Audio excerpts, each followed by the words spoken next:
Alright, bachcha, let's look at the first question. First question is from AIPMT 2014. Question number 1 says, Five Kingdom system of classification suggested by R.H. Whittaker is based on A. Complexity of body organization, B. Mode of reproduction, C. Mode of nutrition, D. All of the above. बच्चे what do you think? ठीक है, तो अब देखो Whittaker ने जो five kingdom system of classification दिया था, देखो आपको टेबल दे रखा है, याद है?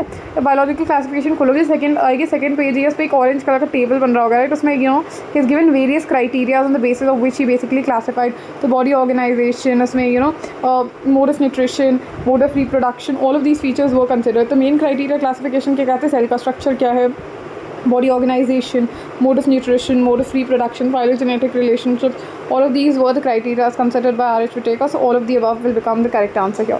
I hope this is clear to everyone. Let's move on to the next one. Next question is question number 2, which says, which one of the following living organism completely lacks a cell wall? This was again asked in AIPMT 2014, which says A. Cyanobacteria, B. C. Fan Gorgonia, C. is Saccharomyces, or fourth है Coelenterata algae. अब देखो बच्चे ना इस question में confuse हुए थे, even when I read this question for the first time, like it did take me a while to kind of figure it out, because we are so used to the fact that you know हम usually mycoplasma ही consider कर रहे होते हैं biological classification में। और direct देखो cyanobacteria, पहली बात अगर बात करूँ किंगडम मोनेरा, पेप्टिडोग्लाइकिन की सेल वॉल होगी इस पर, तो ठीक है।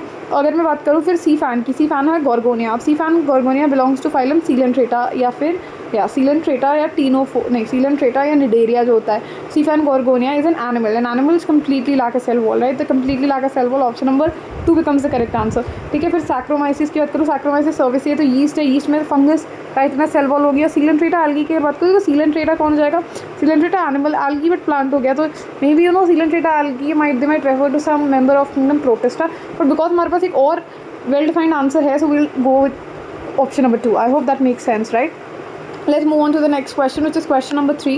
ठीक है, क्वेश्चन नंबर 3 बोलता है in the five kingdom system of classification chlamydomonas and chlorella have been included in A algae, B plantae, C monera, D protista. This was asked in AIPMT mains 2012। ठीक है, can you help me answer this? और तो जो five kingdom system classification था chlamydomonas और chlorella, जिसमें 1 second pause think and answer. Okay, five kingdom system classification बच्चा जो था जिसमें हमने क्लेमाइडोमोनास और क्लोरेला, ऑल्दो हमें करंट क्लासिफिकेशन में बताया कि हम जब प्लांट किंगडम पढ़ते हैं तो उसमें हम chlamydomonas and chlorella they been placed in algae within plantae. ठीक है, but five kingdom classification system में क्लियरली लाइन मेंशन है, अगर that's now this will check as to how well versed you are with NCERT में clearly line है which says kingdom protista it brought together Chlamydomonas and Chlorella, which were earlier placed in algae within plants, and it brought Chlamydomonas and Chlorella along with Paramecium and Amoeba। तो Paramecium और Amoeba को पहले animal kingdom में रखा गया था और Chlamydomonas और Chlorella को प्लांट किंगडम में रखा गया था।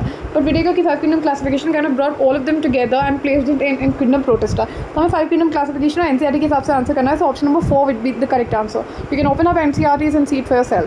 Alright, let's move on to the next question। Question number है हमारे पास 4, which is from NEET 2022। This is kingdom Monera. क्या बोलता है क्वेश्चन बोलता है which of the following is a correct statement? A है mycoplasma have DNA, ribosome and cell wall. Second है हमारे पास cyanobacteria are a group of autotrophic organisms classified under kingdom Monera. Third है bacteria exclusively heterotrophic organisms. Fourth है slime mould are saprophytic organisms classified under kingdom Monera. What do you think बच्चे, इनमें से क्या एक करेक्ट स्टेटमेंट है? Correct statement की अगर मैं बात करूँ तो माइकोप्लाज्मा के पास जो होता है, mycoplasma they have DNA, ribosome and cell wall. ठीक है, what do you think, is it correct? नहीं बच्चा, ये तो गलत है ना। मतलब माइकोप्लाज्मा के पास डीएनए भी होगा, राइबोसोम्स भी हो सकते हैं, prokaryotic cell wall, they lack a cell wall, right? तो ये तो गलत हो गया। ठीक है, साइनोबैक्टीरिया और group of autotrophic organisms classified under Monera. हाँ, साइनोबैक्टीरिया और blue green algae photosynthetic monerans होते हैं एंड या ऑटोट्रोफिक ऑर्गेनिजम्स है जो किंगडम मोनेरा में ही आता है, तो ये तो ठीक हो गया। सो आई गेस ये करेक्ट आंसर बन जाएगा, but we'll look at the other options as well.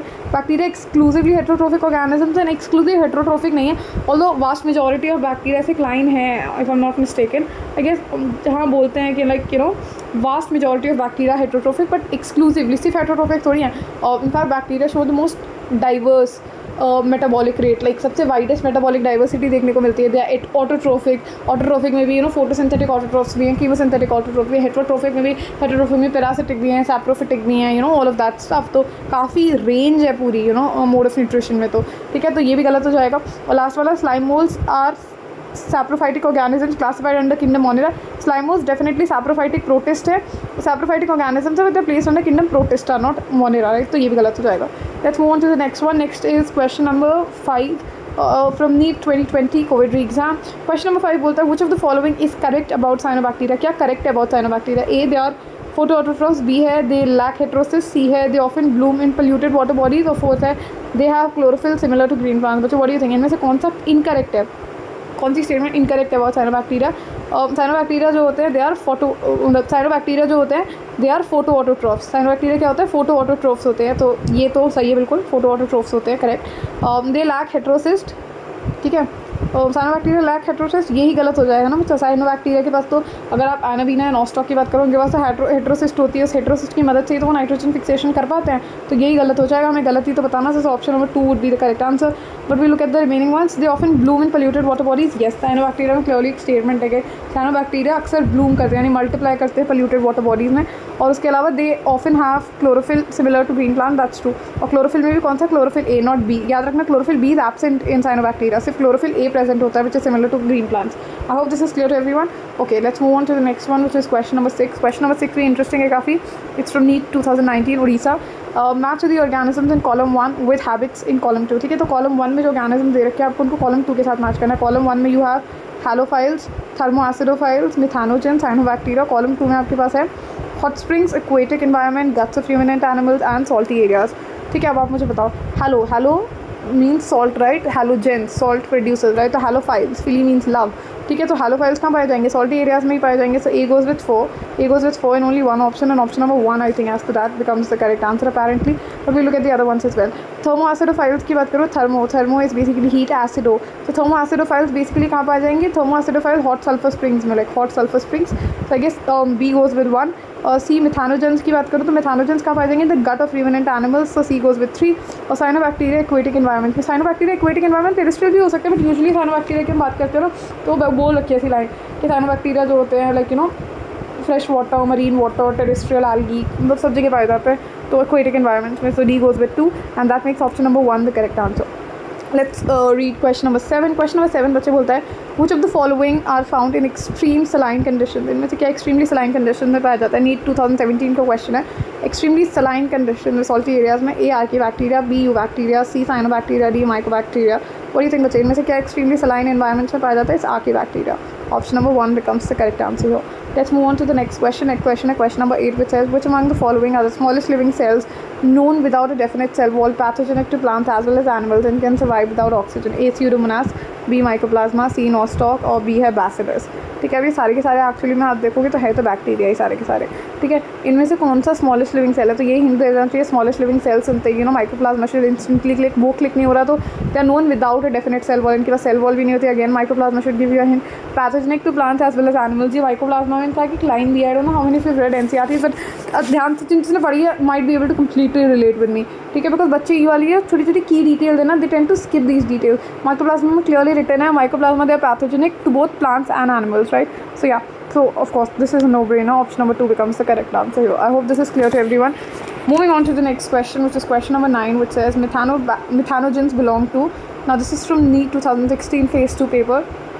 पहला है methanogens belong to A eubacteria, B archaebacteria, C है dinoflagellates और फोर्थ है हमारा slime molds. ठीक है, तो मैं इसका करेक्ट आंसर देखूँ तो क्या होगा. methanogens एक्चुअली किसको बिलोंग करते हैं बच्चे, methanogens belong to archaebacteria, right, primitive bacteria को बिलोंग करते हैं. I hope this is clear to everyone. Let's move on to the next question. Question number 10 जो बोलता है, this is from AIPMT 2016 paper 1. ठीक है, क्वेश्चन नंबर 10 बोलता है primitive prokaryotes which are responsible for the production of biogas. Primitive prokaryote जो responsible है for the production of biogas from the dung of ruminant animals including the a thermoacidophiles, methanogens, eubacteria and halophiles. तो देखो primitive prokaryotes है, ठीक है, but ये किसके लिए रिस्पॉन्सिबल है, ये बायोगैस बनवा रहे हैं from the dung of ruminant animals, and this is methanogens, right. Methanogens are responsible for the production of methane gas from the dung of ruminant animals. Biogas plant जो गोबर गैस प्लांट होते हैं उसमें. I hope this makes sense. All right, let's move on to the next question. The next question बच्चे is question number 11, which says, one second, just a second everybody. All right. Okay, question number 11 हमसे बोलता है which one of the following statements is wrong. A golden algae are also called as desmids, B है eubacteria are also called as false bacteria, Third है phycomycetes are also called as algal fungi, and the fourth one is cyanobacteria are also called as blue-green algae. This was asked in AIPMT 2016. पहले वाले की बात करूँ, हमें पहले तो एक चीज़ जो है हमें रॉन्ग स्टेटमेंट मार्क करनी है, to mark which one is wrong. Golden algal called as desmids, ये तो करेक्ट है. यू बैक्टीरिया को हम फॉल्स बैक्टीरिया नहीं, यू बैक्टीरिया को हम ट्रू बैक्टीरिया कहते हैं, तो यही रॉन्ग है, and this becomes the correct answer. But we look at the remaining option. Phycomycetes को हम एल्गल फंगस भी बोलते हैं. येस, फाइकोमाइसिटीज़ में मैं स्पेसिफिकली बताऊँ तो फाइकोमाइसिटीज़ में भी ओमाइसिटीज़ जो थी ना, एक्चुअली ओमाइसिटीज़ की सेल वॉल कॉम्पोजिशन देखोगे सेल्यूलोजिक होती है, विच is Y for the longest time fungus was placed in kingdom Plantae. तो या ओमाइसिटीज़ की वजह से एक्चुअली एल्गल फंगस बोलते हैं, तो ये भी ठीक है. और साइनोबैक्टीरिया को ब्लू ग्रीन एल्गी बोलते हैं, ये भी ठीक है. हमें रॉन्ग स्टेटमेंट मार्क करनी थी, we mark this option number 2 as the correct answer. Alright, let's move on to the next one. Next है हमारे पास क्वेश्चन नंबर 12 जो बोलता है chromatophores take part in. Chromatophores किस में पार्ट लेते हैं? नीट 2015 री एग्जाम का क्वेश्चन है. Chromatophores take part in A photosynthesis, B growth, C movement, D respiration. तो क्रोमैटोफोर्स जो होते हैं बच्चे they actually take part in photosynthesis. किस में पार्ट लेते हैं? Chromatophores kind of actually they take part in photosynthesis. किस में पार्ट लेते हैं? फोटोसिंथेसिस में पार्ट लेते हैं, राइट. और क्रोमैटोफोर्स की अगर मैं बात करूँ, क्रोमैटोफोर्स पार्ट लेते हैं फोटोसिंथेसिस में, राइट. और देखो क्रोमैटोफोर्स एक्चुअली होते क्या है, अगर मान लो तुम्हारा प्रोकैरियोटिक सेल है, ठीक है, तुम्हारी सेल मेम्ब्रेन है, सेल मेम्ब्रेन की ऐसे इनफोल्डिंग्स होती हैं, कुछ इनफोल्डिंग का तो मीजोसोम्स होते हैं, अंदर देर आर साइनोबैक्टीरिया जैसे ऑर्गेनिजम्स हो गए अपने पास, ठीक है, पर्पल ग्रीन सल्फर बैक्टीरिया जैसे ऑर्गेनिजम्स हो गए जो एक्चुअली खुद अपना फोटोसिंथेसिस करते हैं. उनमें सेल मेम्ब्रेन की कुछ ऐसी इन्वेजिनेशन ही होती है, these infoldings of the cell membrane, and ये बहुत सारे पिगमेंट्स अपने अंदर, बहुत सारे photosynthetic pigments, light harvesting complexes वगैरह इनके अंदर प्रेजेंट होते हैं, काफ़ी सारे फोटोसिंथेटिक एंजाइम्स प्रेजेंट होते हैं, and these kind of structures perform photosynthesis in the case of bacteria, और they help the bacteria to perform photosynthesis. Let's just put it that way. So option number 1 becomes the correct answer. ठीक है, let's move on to the next one. Next है question number 13 जो बोलता है cell wall is absent in. Cell wall बच्चे किस में absent होती है? This was asked in NEET 2015 re exam. A nostoc, B aspergillus, C funaria, D mycoplasma. What do you think बच्चे? सेल वॉल एक्चुअली किस में एब्सेंट होती है? Cell wall is absent in mycoplasma. आपको सब मैं बताती हूँ क्यों. देखो नॉस्टॉक की अगर मैं बात करूँ, नॉस्टॉक क्या हो गया? साइनोबैक्टीरिया. साइनोबैक्टीरिया बैक्टीरिया की मैं ही बात करूँ तो पेप्टिडोग्लाइकिन की सेल वॉल होगी. एस्परजिलस नाइगर की अगर मैं बात करूँ, Aspergillus Niger is actually what? It's a fungus. Aspergillus niger actually belongs to what? Aspergillus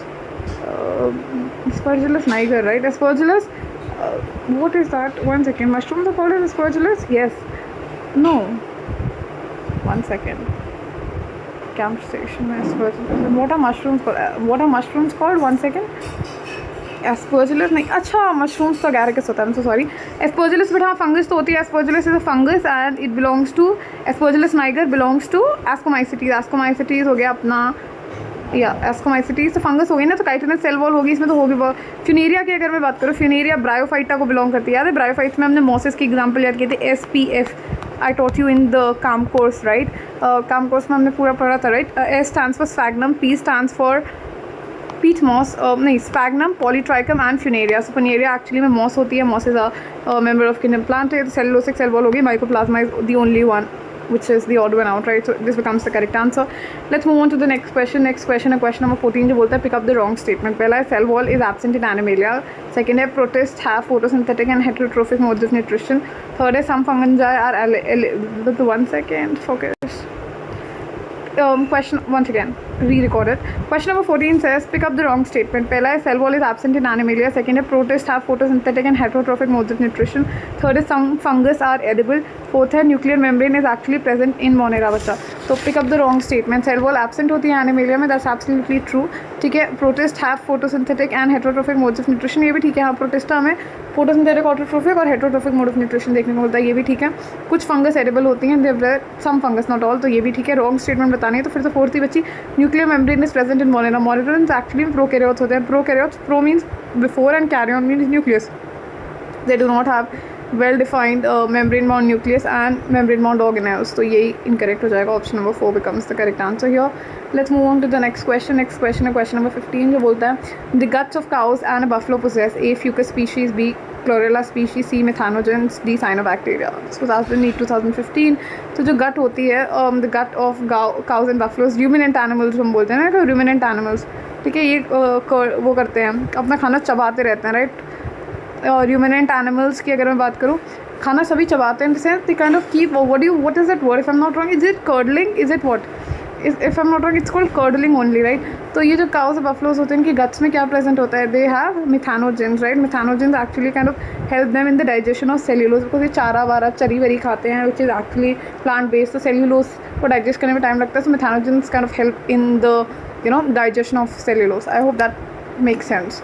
Let's move on to the next one. Next question, question number 16, which says the motile bacteria are able to move by A. fimbriae, B. flagella, C. cilia, D. pilae. This was asked in AIPMT 2014. So the motile bacteria are able to move with the help of flagella. That makes sense. ठीक है, याद रखना सीलिया जो होते हैं ना बच्चे, cilia for the first time वो seen in from kingdom protista onward. Cilia actually में आपको इसमें नहीं दिखते, और फिम्ब्रिए तो एक्चुअली में आपको मदद करते हैं अटैचमेंट टू द सबस्ट्रेटम. पिलाई एक्चुअली में आपको इसमें रिप्रोडक्शन में मदद करते हैं, सेक्स फाइलस जब बनता है. ठीक है, so we are only left with one option which is option number 2. I hope that makes sense. Let's move on to the next one. Question number 17. Question number 17 बोलता है specialise cells for fixing atmospheric nitrogen in nostoc are A. heterocyst, B. hormogonia, C. nodules, fourth is echinites. This was asked in 2013 Karnataka. आप ध्यान से सुनना इसको. Specialise cells for fixing atmospheric nitrogen nostoc में क्या होते हैं हम सबको पता है, हेटेरोसिस्ट होते हैं. Let us look at the other option. Hormogonia क्या होता है? हार्मोगोनिया एक्चुअली कुछ नहीं होता. इट्स लाइक कि मान लो लेट्स से फिलामेंटस ऑर्गेनिज्म, जैसे ये जो अपने साइनोबैक्टीरिया दे कोड भी फिलामेंटस और कॉलोनियल फिलामेंट्स की फॉर्म में प्रेजेंट हो सकती हैं. ठीक है, और क्या कहते हैं फिलामेंटस की फिलामेंट्स कॉलोनियल भी हो सकती है. अब ये देखो जैसे कोई फिलामेंट टूट गया, लाइक फिलामेंट का इतना हिस्सा टूट गया है, फ्रैगमेंट छोटे छोटे फ्रैगमेंट्स में टूट गया. So these small fragments will be referred as hormogonia. Then nodules की अगर मैं बात करूँ तो आपने देखा लेग्यूमिनस प्लांट्स, लेग्यूमिनस प्लांट्स की जो रूट्स होती हैं, ठीक है, they have these nodulated structure, nodulated roots होती है ना, which houses rhizobium nitrogen fixing bacteria. तो नोड्यूल्स वो होते हैं. ठीक है, एकाइनाइट्स की अगर मैं बात करूँ, व्हाट एग्जैक्टली इज दैट? अब जैसे ये एकाइनाइट्स जो है ना, ये एक्चुअली नॉस्टॉक में आपने सुना होगा, नॉस्टॉक में ये देखो नॉर्मल वेजिटेटिव सेल्स होते हैं.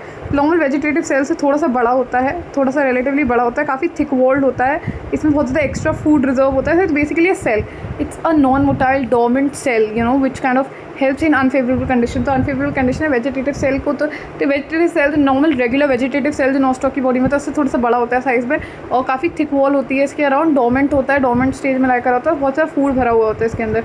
एकाइनाइट्स is that. Okay, I hope this makes sense. Let's move on to the next one, which is question number 18. Question number 18 है which of the following are likely to be present in deep sea water. Deep sea water में कौन present होगा? A. Eubacteria, B. Blue green algae, C. Saprophytic fungus, और D है हमारे पास archaebacteria. This was asked in AIPMT 2013. तो deep sea water में कौन प्रेजेंट होगा? Of course archaebacteria. Like deep sea water, hydrothermal vents, deep sea water, sulphur springs वगैरह ऐसी एक्सट्रीम कंडीशन में where no other life form can possibly exist, वहाँ पे तो आर्कीबैक्टीरिया देखने को मिलते हैं. ठीक है, let's move on to question number 19. Very interesting question, AIPMT mains 2012 में पूछा गया था. बहुत अच्छा क्वेश्चन है. काफ़ी सारे नाम शायद आप लोगों में से कुछ लोगों ने ना सुने, विच is Y I have an aid for you at the back, so just give me a moment, but first let's try and answer it. How many organisms in the list given below are autotrophs? इनमें से जितने भी organisms दे रखे list में, आप ये बताओ कितने autotrophic है.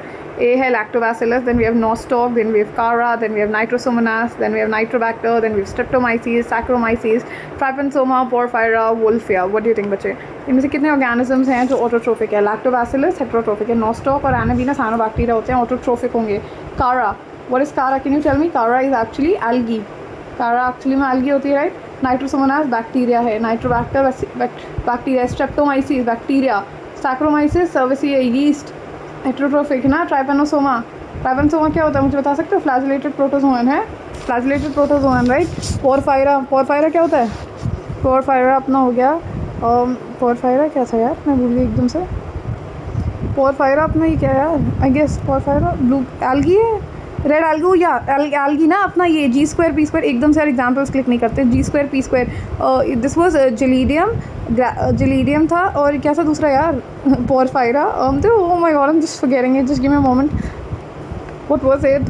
1 second. It was Gracilaria, Geladium, Polysiphonia and Porphyra. Yeah, I remember now. So Porphyra basically अपना रेड algae होता है, Wolffia तो अपना जिम्नोस्पर्म है, पता है. इसमें देखो एक तो Porphyra अपना क्या हो गया, जैसे मैंने बताया algae प्लांटे में आ जाएगा तो ऑटोट्रोफिक होगा, Wolffia जिम्नोस्पर्म है ऑटोट्रोफिक का. अच्छा, नाइट्रोसोमोनास और नाइट्रोबैक्टर की अगर मैं बात करूँ, ये भी एक्चुअली में आपके कीमोऑटोट्रोफ्स होते हैं. सो यस, केमिकल्स से बनाते हैं अपना खाना, तो ये भी ऑटोट्रोफ्स में आएंगे. तो कैलकुलेट कर लेते हैं. देखो ठीक है, कौन कौन. एक तो हो गया अपना नॉस्टॉक, ठीक है, उसके बाद अपना ये कारा, ठीक है, नाइट्रोसोमोनास, नाइट्रोबैक्टर, स्ट्रेप्टोमाइसिस तो नहीं होगा, सैक्रोमाइसिस भी नहीं होगा, porphyra and wolffia. So 1 2 3 4 5 6 I guess option number 2 होना चाहिए apparently, but okay I have a table, let's cross check it. ठीक है, क्रॉस चेक करके एक बार और देख लेते हैं. ठीक है। देखो ये रहा मेरा टेबल है, you can refer to it after the class. Lactobacillus actually में बैक्टीरिया ही है, इट्स हेट्रोट्रोफिक बैक्टीरिया। नॉस्टॉक की बात करो साइनोबैक्टीरिया ऑटोट्रोफिक होता है। कारा की बात करो ग्रीन एल्गी मैंने बताया ऑटोट्रोफिक है। नाइट्रोसोमोनास और नाइट्रोबैक्टर की बात करूँ दोनों बैक्टीरिया ही हैं और both are chemo autotrophic bacteria. Streptomyces bacteria है बट हेट्रोट्रोफिक है। सैक्रोमाइसिस यीस्ट है, हेट्रोट्रोफिक है। ट्राइपैनसोमा प्रोटोजोन है, flagellated protozoan to be more precise, heterotrophic है। पोरफायरा रेड एल्गी ऑटोट्रोफिक है। एंड वुल्फिया एंजियोस्पर्म है, एंजियोस्पर्म वो जिम्नोस्पर्म बोल दिया क्या मैंने, I am so sorry if I said gymnosperm, I am so sorry, it's an angiosperm, autotrophic है। ठीक है, तो कितने ऑटोट्रोफिक हो गए आप चेक कर लो ना। So we have 1, we have 2, we have 3, we have 4, we have 5 and we have 6। Okay, so of course हमारा करेक्ट आंसर तो ऑप्शन नंबर 2 ही है, right. I hope this makes perfect sense. Let's move on to question number 20 now. All right, let's do it together. Question number 20 बोलता है the most abundant prokaryotes helpful to human in making curd from milk and in production of antibiotics are the one categorized as A. Cyanobacteria, B. Archaebacteria, C. Chemosynthetic autotrophs, D. Heterobacteria. This was asked in AIPMT 2012.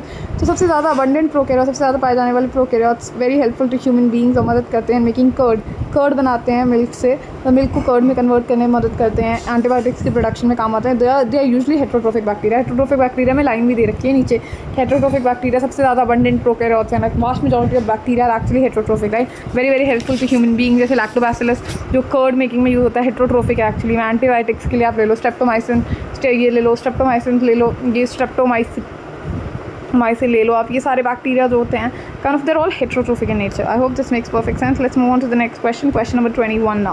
Question number 21 is from AIPMT 2012. Question number 21 बोलता है cyanobacteria are also referred to as A. protist, B. golden algae, C. slime molds, D. blue green algae. So cyanobacteria को बच्चे हम और क्या बोलते हैं, cyanobacteria को हम बोलते हैं blue green algae. Option number 4 becomes the correct answer here. I hope this makes perfect sense.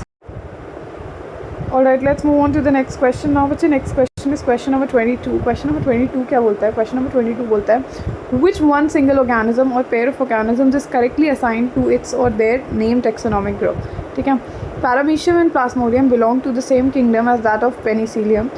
Second, a lichen is a composite organism formed from the symbiotic association of algae and a protozoan. Third, yeast is used in making bread and brew is a fungus. Nostoc and Anabina examples of Protista. This was asked in AIPMT 2012.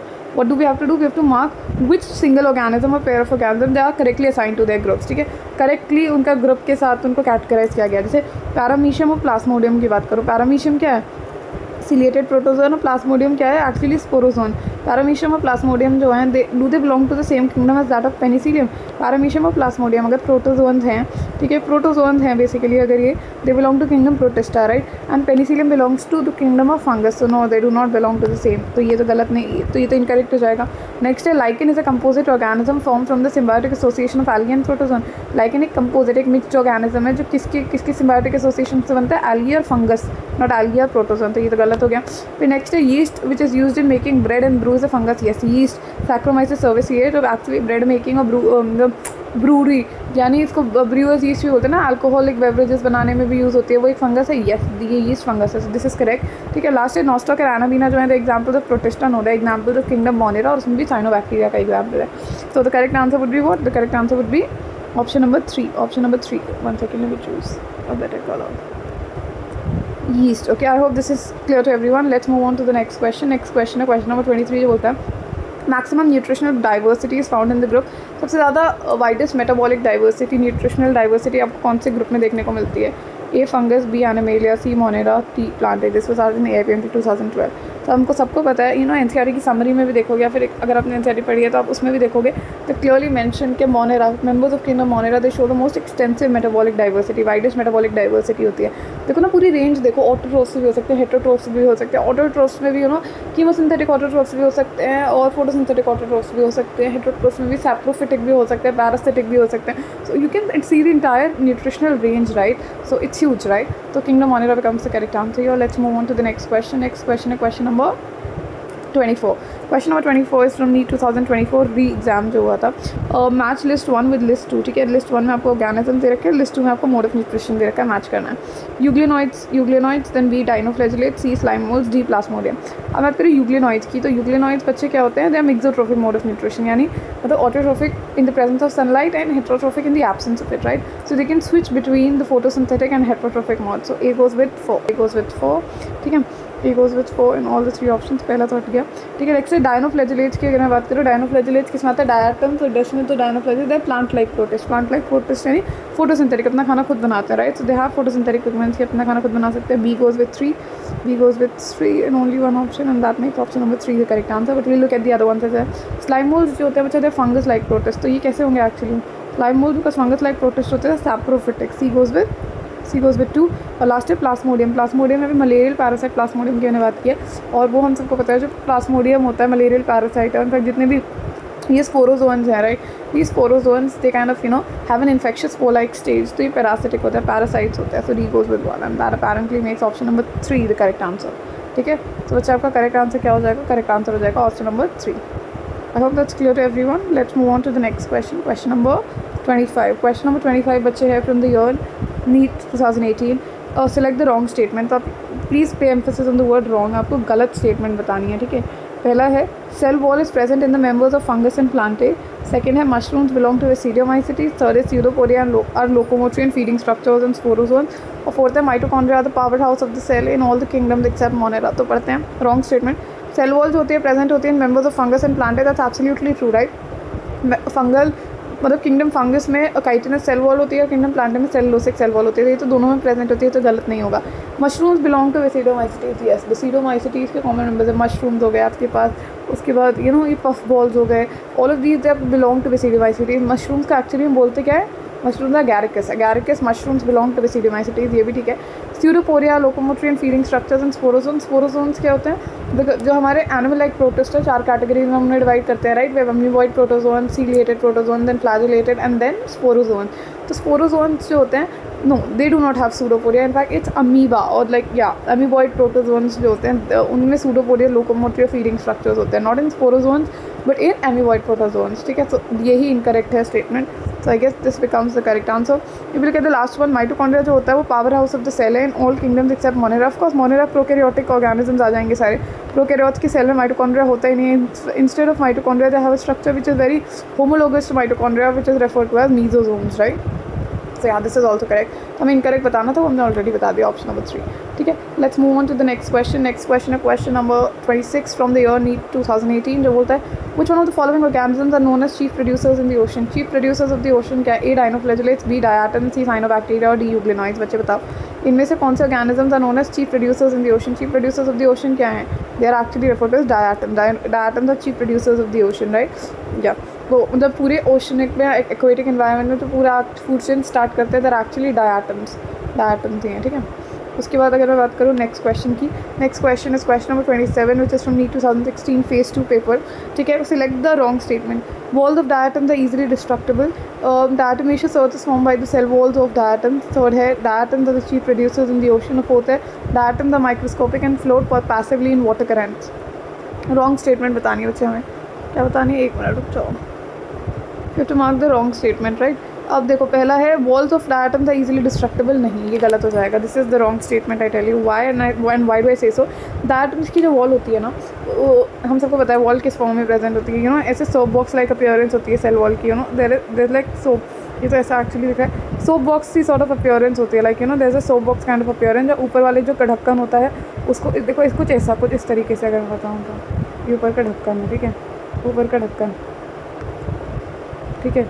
अब ये देखो ऊपर वाला जो ढक्कन होता है this is refer to as epitheca, नीचे वाला जो होता है हाइपोथीका होता है. और ये सेल वॉल में क्यों बोल रही हूँ इजीली डिस्ट्रक्टेबल नहीं, क्योंकि इसमें सिलिका की डेपोजिशन वॉल तो सेल्यूलोसिक होती है but silica is embedded in it. It gets impregnated with silica, like embedded with silica. Siliceous cell wall को हम फ्रस्ट्यूल बोलते हैं and that becomes indestructible. Silica की प्रेजेंस की वजह से इंडिस्ट्रक्टेबल सी हो जाती है. सो यही गलत होगा, ठीक है. फिर है नेक्स्ट है diatomaceous earth is form by the cell walls of diatom. Yes, diatomaceous earth जिसको हम किसिल गुआ भी बोलते हैं. क्या होता है जब ये डायटम्स मर जाते हैं ना तो इनके अंदर का पूरा प्रोटोप्लाज्म जो है वो तो गया, वो तो डेड एंड गॉन. अब क्या होगी, जिनकी हैवी जो सेल वॉल होती है जो सिलिशियस विच इज इंडिस्ट्रक्टेबल, ये सेटल हो जाती है the bottom of the ocean, ठीक है. तो ओशन फ्लोर पे पूरे सेट हो जाते हैं. This accumulation of siliceous cell wall for over a period of hundreds of years, ठीक है, हज़ारों साल तक इकट्ठी होती रहती है. And this ultimately form diatomaceous earth, इसको किसिल गुआ भी बोलते हैं. तो ये तो ठीक है. डायटम चीफ प्रोड्यूसर्स है ओशंस में, एब्सोल्युटली करेक्ट. डायटम माइक्रोस्कोपिक होते हैं, float passively in water current, that's true as well. Yeah like they do not have like any motile flagella वगैरह, इसमें कुछ नहीं है, सिर्फ पैसिवली फ्लोट करता है according to the water current. I hope that makes sense. Let's move on to the next one. Next question है बच्चे question number 28 which says chrysophytes, euglenoids, dinoflagellates and slime molds are included in which kingdom. ठीक है, this was asked in AIPMT 2016. ठीक है, chrysophytes, euglenoids, dinoflagellates और slime molds कौन से kingdom में आते हैं? प्रोटिस्टा, फंगस, प्लांटे और एनिमेलिया और Monera. Of course it's no brainer, they all belong to kingdom Protista. chrysophytes और chrysophytes, euglenoids और dinoflagellates प्लांट लाइक प्रोटिस्ट हो गए. स्लाइम मोल्स जो होते हैं वो फंगस लाइक प्रोटिस्ट होते हैं. फिर एक और ग्रुप आ जाता है protozoans which are actually animal like protist. सारे के सारे बिलोंग करते हैं to kingdom Protista. That made perfect sense to everyone. Alright, let's move on to the next question. Question number 29. Question number 29 is from NEET 2015 re-exam. In which group of organisms the cell walls form two thin overlapping shells which fit together? कौन से group of organism में cell walls होते हैं, दो overlapping shells बना लेते हैं. The cell walls form two thin overlapping shells, which fit together. Is it A, chrysophytes? Is it B, euglenoids? Is it C, dinoflagellates? Or is it D, slime molds? What do you think, Mache? The correct answer would be option number A, which is chrysophytes. Chrysophytes में हमारे पास आ जाते हैं ना diatoms और desmids दोनों. Diatoms और desmids are बहुत common है chrysophytes. ठीक है, इसमें स्पेसिफिकली अगर मैं diatoms की बात करूँ तो जैसे कि मैंने बताया, अगर मैं वो cell wall बना पाऊँ ना, just give me a moment. ठीक है, give me a moment. Let me open a blank slide. 1 second. Just give me a moment. Let me do one thing. Let me open a blank page. A blank page. Actually, let me just kind of explain it to you. Just give me a moment. Okay. देखो अगर मानो, I could actually draw it like that. No. Let me see if I'll be able to.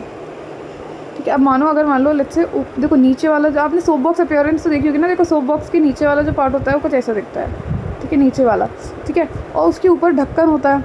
इसके ऊपर क्या होता है? इसके ऊपर सोप बॉक्स का ढक्कन होता है. तो ढक्कन लुक समवट लाइक दिस. ढक्कन जो इसको कवर कर रहा होता है थोड़ा नीचे तक प्रेजेंट होता है. नो डायग्राम थोड़ा सही नहीं बना है but I hope this will help you understand. ठीक है, तो जो नीचे वाला ये देखो दो सोप बॉक्स के ढक्कन मान लो जो एक दूसरे में फिट हो जा रहे हैं. Right, this is actually the soap box appearance which is like a characteristic feature और like a hallmark feature of diatoms. Right, तो सोप बॉक्स अपीयरेंस जहाँ पे जो दो एक्चुअली ओवरलैपिंग शेल्स होते हैं, they fit together like a soap box. जिसमें नीचे वाला जो शेल होता है ना, this lower shell, this is actually refer to as hypotheca. इसको बच्चे क्या बोलते हैं? This is actually refer to as hypotheca. और जो ऊपर वाला स्ट्रक्चर होता है ना, this one is actually refer to as epitheca. इसको क्या बोलते हैं? Epitheca. So this is pretty much what it looks like. Right, and this is a characteristic feature of diatoms. And diatoms actually belong करते हैं किसको? Chrysophytes को. Diatoms actually belong to which group? They belong to chrysophytes. I hope this is clear to everyone. सबको समझ आ गया ये? ठीक है, okay. So yeah, this becomes the correct answer. Now you know why. Okay, let's move on to the next question, which is question number 30. जो बोलता है AIPMT mains 2012 में पूछा गया था. इंटरेस्टिंग क्वेश्चन है, अगर ध्यान से पढ़ो तो. क्वेश्चन बोलता है which one of the following sets of items in option 1 to 4 are correctly categorized with one exception in it.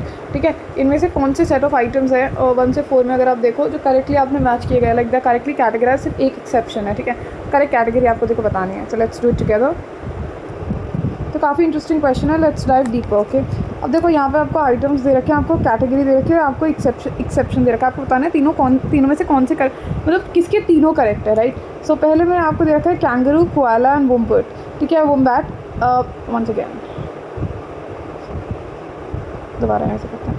Alright, तो आइटम्स, कैटेगरीज एंड एक्सेप्शंस. ठीक है, अब आपको बताना है किस केस में, मतलब किस सिनेरियो में आइटम और उसकी कैटेगरी और उसके एक्सेप्शन तीनों ठीक है. पहला वाला अगर बात करें तो पहला वाला है कैंगरू, कोआला, वुम्बैट. ठीक है, all of them are Australian marsupial and the exception is wombat. देखो कैंगरू, कोआला और वुम्बैट की बात करूँ, तीनों के तीनों ऑस्ट्रेलियन मार्सुपियल है. येस, ठीक है, Australian marsupial examples of adaptive radiation में हम पढ़ते हैं कैंगरू, कोआला, वुम्बैट. ठीक है, category Australian marsupials absolutely correct. Pouch mammals नहीं है, ऑस्ट्रेलियन मार्सुपियल्स ही हैं. एक्सेप्शन है वुम्बैट नहीं. वुम्बैट एक्सेप्शन थोड़ी है, वुम्बैट तो पार्ट है इस ग्रुप का. तो यहाँ गलत हो गया ये, वुम्बैट इज नॉट द एक्सेप्शन है. ठीक है, इनफैक्ट तीनों सेम कैटेगरी को बिलोंग करते हैं, तीनों में से कोई भी एक्सेप्शन है ही नहीं. ठीक है, अगर मैं बात करूँ नेक्स्ट की which is plasmodium, cuscuta and trypanosoma, they're all protozoan parasites and the exception is cuscuta. That's actually right.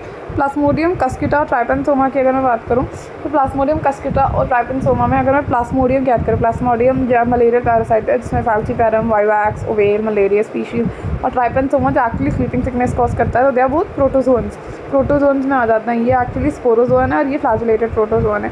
ठीक है, तो दे आर प्रोटोजोन पैरासाइट. तो अगर कस्क्यूटा की बात करूँ, कस्क्यूटा भी पैरासाइट है but it's a plant parasite. Cuscuta आमर बेल जो होती है प्लांट पैरासाइट होती है. ठीक है, स्टोरियल रूट्स होती है इसके पास. ठीक है, तो cuscuta is the exception, that's absolutely correct. तो ये वाला तो एकदम ठीक है, ठीक है, यही आपका करेक्ट आंसर भी बन जाएगा। अगर बाकी को देखें but still for the reference purpose, typhoid, pneumonia and diphtheria हमें 3 कैटेगरीज दे रखी है बैक्टीरियल डिसीजेज, और ऑड वन आउट इन्हें कर दिया डिप्थीरिया को, जो कि गलत है। टाइफॉइड की अगर बात करूँ तो टाइफॉइड एक बैक्टीरियल डिसीज है, सैल्मोनेला टाइफी। और डिप्थीरिया की अगर बात करूँ, डिप्थीरिया भी एक बैक्टीरियल डिसीज है, caused by colony bacterium diphtheriae. Pneumonia की बात करूँ तो निमोनिया एक्चुअली वायरल भी हो सकता है, बैक्टीरियल भी हो सकता है, ठीक है। निमोनिया अगर बैक्टीरिया की वजह से हो रहा है then that bacteria has to be Streptococcus pneumoniae, जिसको न्यूमोकोकस भी बोलते हैं, या फिर अगर वायरस की वजह से हो रहा है then it has to be Haemophilus influenzae virus, right. तो या ये बैक्टीरियल और वायरल दोनों हो सकते हैं। तो ये एक पल को ऑड वन आउट हो भी जाता है, बट ये दोनों तो स्ट्रिक्टली बैक्टीरियल डिसीजेज ही हैं, तो ये भी गलत हो गया, ठीक है। और लास्ट हम बात करें, स्टॉप कोडॉन्स दे रखे हैं हमें, ठीक है, जो which stops the process of what, it stops the process of translation, ठीक है।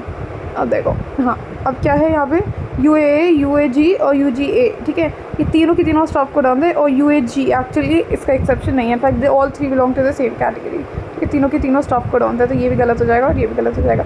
सो the correct answer would be option number 2। I hope that made perfect sense, ठीक है। ये क्वेश्चन है थोड़ा सा lengthy. Okay, now we finally start with kingdom fungus. Kingdom fungus की अगर बात करें तो पहला क्वेश्चन है नीट 2024 झज्जर का।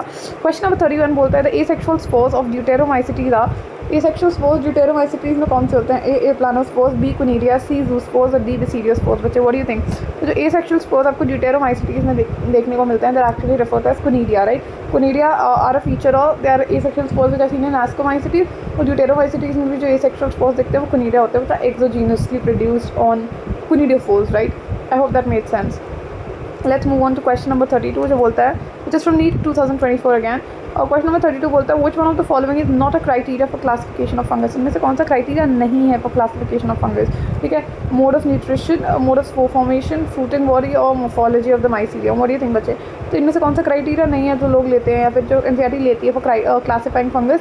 देखो, मोर्फोलॉजी ऑफ द माइसीलियम है क्राइटेरिया, फ्रूटिंग बॉडी बनेगी या नहीं बनेगी, कैसी बनेगी is the criteria, spore formation कैसा हो रहा है, कैसे सेक्सुअल स्पोर बना है, कैसे सेक्सुअल स्पोर बना है, that is another criteria. But mode of nutrition तो एज सच क्राइटेरिया नहीं, बिकॉज हमें पता है फंगस इन जनरल हेट्रोट्रोफिक है, और हेट्रोट्रोफिक में मोस्टली सैप्रोफिटिक या पैरासिटिक है, ठीक है। तो mode of nutrition was never the criteria, the remaining 3 were, so which is not the criteria, option number 1 becomes the correct answer there। I hope that made sense। Let's move on to the next question। Question number 33 की बात करें, 33 है NEET 2024 में से आया था, match list 1 with list 2, ठीक है। लिस्ट 1 और लिस्ट 2 का मैच करना है। लिस्ट 1 की अगर बात करो बच्चे, लिस्ट 1 में हमारे पास है राइजोपस, ठीक है। लिस्ट 1 है Rhizopus, Ustilago, Puccinia, Agaricus. List 2 में हमारे पास mushroom, smut fungus, bread mould bread mould, and the fourth one is rust fungus. Now choose the correct options या from once again, let's do it again, एक minute, once again। All right, तो question number 33 बच्चे क्या बोलते हैं, match list 1 with list 2। List 1 में हमारे पास है Rhizopus, Ustilago, Puccinia and Agaricus. List 2 में हमारे पास mushroom, smut fungus, bread mould and rust fungus. You have to choose the correct answer from the options given below, ठीक है। तो देखो, राइजोपस की अगर बात करूँ, Rhizopus stolonifer is the black bread mould, like the black bread mould, ठीक है। या राइजोपस एक्चुअली ब्रेड मोल्ड होती है, so A goes with 3 in only 2 options, ठीक है। यूस्टेलागो की बात करें, यूस्टेलागो स्मट होता है, तो it's the smut fungus, B goes with 2 in both the options. Puccinia की बात करो, पक्सीना क्या है, it is basically the rust fungus, ठीक है। वीट रस्ट फंगस होती है, और रस्ट फंगस होते हैं, it cause rust on the wheat plant, right, affects the wheat plant. तो Puccinia actually C goes with 4 and that makes option number 4 the correct answer. But Agaricus और last वाला Agaricus क्या होता है, mushroom होता है, belonging to basidiomycetes, D goes with 1 and option number 4 becomes the correct answer here। I hope that made sense। Let's move on to the next question। Question number 34 की अगर मैं बात करूँ, question number 34 is from NEET 2022 abroad. NEET 2022 abroad में पूछा गया था। Question number 34 क्या बोलता है, identify the fungus which do not belong to the group of other fungus among the following. If to identify the group of fungus जो और किसी ग्रुप ऑफ फंगस से बिलोंग नहीं करता है। One second, let me understand the question again। Alright, तो question number 34 बोलता है, identify the fungus which do not belong to the group of other fungus among the following. This was as NEET 2022। तो basically आपको यहाँ पे 4 option दे रखे हैं, इनमें से 4 में से 3 जो है they will belong to a specific group, और एक ऑड वन आउट हो जाएगा। You have to tell which one of these do not belong to that same group जिससे बाकी 3 बिलोंग करें। तो पहला है ए सैक फंजाई, बी है या सेकंड है puffballs, third is mushroom and the fourth is bracket fungi. So what is the odd one out here? The odd one out will be sac fungi. Sac fungi जो होती है actually ascomycetes के members को sac fungi भी बोलते हैं commonly. पर अगर मैं बचे हुए 3 की बात करूँ, like if I talk about puff ball, if I talk about mushroom, और if I talk about bracket fungi, they are commonly found forms of Basidiomycetes, right. So these three belong to the same group, और इनमें से कौन सा belong नहीं कर रहा है इनके ग्रुप को? Sac fungi, Ascomycetes. I hope that made sense to everyone. Let's move on to the next one. Next है question number 35. Question number 35 is again from NEET 2022 abroad. List 1 को list 2 के साथ मैच करना है. पहला है Puccinia, then we have Neurospora, then we have Saprophytes, and then we have Albugo. अब Albugo candida की अगर मैं बात करूँ, Albugo candida हम सबको पता है, it's a parasitic fungus on mustard, right? Mustard family को, जब mustard family के जो plants होते हैं उन्हें affect करती है, right? White rust of crucifers, it causes white rust of crucifers. Cruciferaceae यानी Brassicaceae family के members को affect करती है. तो Albugo candida goes with 1, D goes with 1 and on 2 options here and here. ठीक है, तो ये दोनों तो कट गए. ठीक है, न्यूरोस्पोरा की बात करें. Neurospora is also referred as Drosophila of the plant kingdom. It's extents although member नहीं है प्लांट किंगडम की, है फंगस, लेकिन पहले प्लांट किंगडम में रखा गया था. और जैसे माइकोप्लाज्मा भी हो गया, जोकर्स ऑफ प्लांट किंगडम बोला जाता है, although they are monitor, right. तो अब नाम अभी भी कहीं ना कहीं वो पड़ा है. इट्स ऑलमोस्ट लाइक जैसे घर पे होता है ना, किसी बच्चे का नाम प्यार से आप छोटू रख दो. अब Chhotu is actually now 25-year-old boy, but उससे बुलाते तो आप अभी भी Chhotu. For example, I talk about one of my brothers, you know, we call him Babu. ठीक है, so we call him Babu basically, and Babu is somebody छोटा now, but Babu has actually going to be 24-25 next year. ठीक है, तो अब हम अभी भी बाबू ही बुलाते रहे. सो इनफॉर्मली जो पड़ गया नाम वो पड़ गया वैसा है. तो न्यूरोस्पोरा जो actually Drosophila of the plant kingdom में, ड्रोसोफिला क्यों बोला? ड्रोसोफिला मेलानोगास्टर पे सारे एक्सपेरिमेंट्स हुए थे जेनेटिक से. सारे नहीं मतलब काफ़ी ज़्यादा एक्सपेरिमेंट्स होते हैं. एक्सपेरिमेंटली बहुत सूटेबल ऑर्गेनिज्म है ड्रोसोफिला मेलानोगास्टर. ठीक है, तो न्यूरोस्पोरा में भी काफ़ी सारे जेनेटिक और बायोकेमिकल एक्सपेरिमेंट्स होते हैं. तो Neurospora is used for biochemical and genetic works. B goes with 4 and that makes option number 2 the correct answer. Neurospora की अगर फिर मैं बात करूँ सैप्रोफाइट्स की, अगर सैप्रोफाइट्स में आ जाते हैं, सैप्रोफाइटिक तो फंगस ही होते हैं ना. सैप्रोफाइट्स जो होते हैं fungus feeds on dead and decaying organism, dead decaying substrates पे. तो C goes with 2. ठीक है, लास्ट है अपना लास्ट है एल्बुगो, नहीं लास्ट है पक्सीनिया. पक्सीनिया की अगर मैं बात करूँ, राइट, लास्ट है पक्सीनिया ओनली ना, या last one if I talk about which is Puccinia. Puccinia actually wheat rust fungus है, राइट. Rust causing fungus. तो this A goes with 3. And that makes option number 2 the correct answer. I hope that's clear to everyone. Let's move on to the next question. Question number 36 is from NEET 2021. Question number 36 क्या बोलता है? Which one of the following statement is correct? इनमें से कौन सी statement correct है? Organisms that depend on living plants are called as saprophytes. वो organism जो living plants पर depend करते हैं saprophytes बोलते हैं. Organism which feed या depend on dead and decaying plant matter और organic matter, उन्हें हम saprophytes बोलते हैं. तो पहला तो गलत हो गया. Some of the organisms can fix atmospheric nitrogen and specialized cells called as sheath cells. कुछ organisms atmospheric nitrogen को fix करते हैं, special cells called as sheath cells. नहीं गलत है. Organisms which fix atmospheric nitrogen जैसे कि nostoc adenine हो गया, वो heterocyst होता है, specialized cells, not sheath cells. The fusion of two cells is called as karyogammy. ये भी गलत हो जाएगा. Fusion of two nuclei is karyogamy. जब दो cells आके fuse कर जाएंगे, only the protoplast fuse, that's plasmogamy and not karyogamy. तो ये भी गलत हो गया. और लास्ट वाले की अगर मैं बात करूँ तो it's fusion of protoplasm between two motile और non-motile gametes are called as plasmogamy. जब प्रोटोप्लाज्म फ्यूज़ कर रहे हैं, दो मोटाइल गैमेट्स है, दो नॉन मोटाइल गैमेट्स है, एक मोटाइल दूसरा नॉन मोटाइल गैमेट्स की खाली प्रोटोप्लाज्म फ्यूज़ कर रहे हैं, दैट्स ट्राइफोकस plasmogamy. So option number 4 becomes the correct answer here. I hope this is clear to everyone. Let's move on to the next question. Next question है question number 37. Question number 37 काफ़ी interesting है. Question number 37 is from NEET 2019 first of all. Question number 37 बोलता है which of the following statements is incorrect? A. Yeast have filamentous bodies with long thread-like hyphae. Second is morels and truffles are edible delicacies. Third है claviceps is a source of many alkaloids and LSDs. Fourth है conidia are produced exogenously and ascospores endogenously. Now you have to tell me which of the following statements is incorrect. इनमें से incorrect statement कौन सा है? तो incorrect statement कौन सी होगी बच्चे? Incorrect statement yeast have filamentous bodies with long thread-like hyphae. देखो ऑल्दो सारी जो मोस्टली फंगस होती है फिलामेंटस होती है ना, they are long thread like structures hyphae, फिर वो नेटवर्क बना लेते हैं, इसको माइसीलियम बोलते हैं. Yeast is a major exception है, बिकॉज यीस्ट आप देखो यूनिसेलुलर फंगस है, तो इसकी बॉडी या तो आपको ओवल या स्फेरिकल ही दिखेगी. ठीक है, और दे रिप्रोड्यूस बाय बडिंग, तो इनकी फिलामेंटस बॉडी तो नहीं होती, तो यही इनकरेक्ट स्टेटमेंट हो जाएगा. Option number A becomes the correct answer. If we look at the other option, morels और truffles edible delicacies है. yes, morels and truffles both being members of Ascomycetes, the edible fungus. ठीक है, and they are quite highly priced and quite expensive in the world of cooking. culinary world में they're quite expensive to eat. expensive जैसे हम चलते हैं ना choco truffle cake, वो chocolate truffle cake, वो एक्चुअली में आपको लग रहा है कि 400-500 रुपये में जो ट्रफल केक आ रहा है वो ट्रफल नहीं है भाई, ट्रफल बहुत महंगे होते हैं. ठीक है, एंड दोस केक्स एक्चुअली जो रियल ट्रफल केक्स होते हैं क्वाइट एक्सपेंसिव. फिर आता है Claviceps is a source of many alkaloids and LSDs. Claviceps purpurea which causes ragged disease of Rye, जो actually में क्या करती है rheumatism, यानी ragged disease of Rye actually cause करते हैं. It's a source of many alkaloids and LSDs. ठीक है, तो ये ragged alkaloids produce करती है which is kind of used to produce LSDs. LSDs क्या होते हैं? lysergic acid diethylamide, जो हम किस में पढ़ते हैं? तो हम actually human health and disease में ड्रग्स में भी पढ़ते हैं, right. Claviceps purpurea. Conidia are produced exogenously and ascospores endogenously. Conidia बच्चे क्या है? Conidia asexual spores in ascomycetes. ठीक है, कुनीडिया हमें पता है एक्सोजीनसली यानी आउटसाइड अ कैविटी, लाइक एक कैविटी के बाहर बनते हैं, नॉट इन अ बैग, एक सैक में नहीं बनता, आउटसाइड द कैविटी बनते हैं, एक्सोजीनस होते हैं and they are produced on structures called as conidiophores. ठीक है, कुनीडियोफोर्स पे बनते हैं. यहीं पे एस्कोस्पोर्स जो कि सेक्शुअल स्पोर्स होते हैं एस्कोमाइसिटीज के, वही सैक में बनते हैं. ठीक है, and that sac is referred to ascus. ठीक है, एस्कस में बनते हैं and ascus is present on ascocarp, right. And ascospores are produced endogenously. तो ये भी ठीक है, पहला वे अलग अलग है बस. ठीक है, let's move on to the next question. Next question है question number 38 which is from NEET 2019. Question number 38 which is from NEET 2019 says match column 1 with column 2. Column 1 को कॉलम 2 के साथ मैच करना है. कॉलम 1 है सैप्रोफाइट, बी पैरासाइट, सी lichens, D mycorrhiza. और यहाँ पे हमें पॉइंटर्स दे रखे हैं. पहला है symbiotic association of fungus with plant roots. Second है decomposition of dead organic materials. Third है living on living plants and animals. और fourth है symbiotic association of algae and fungus.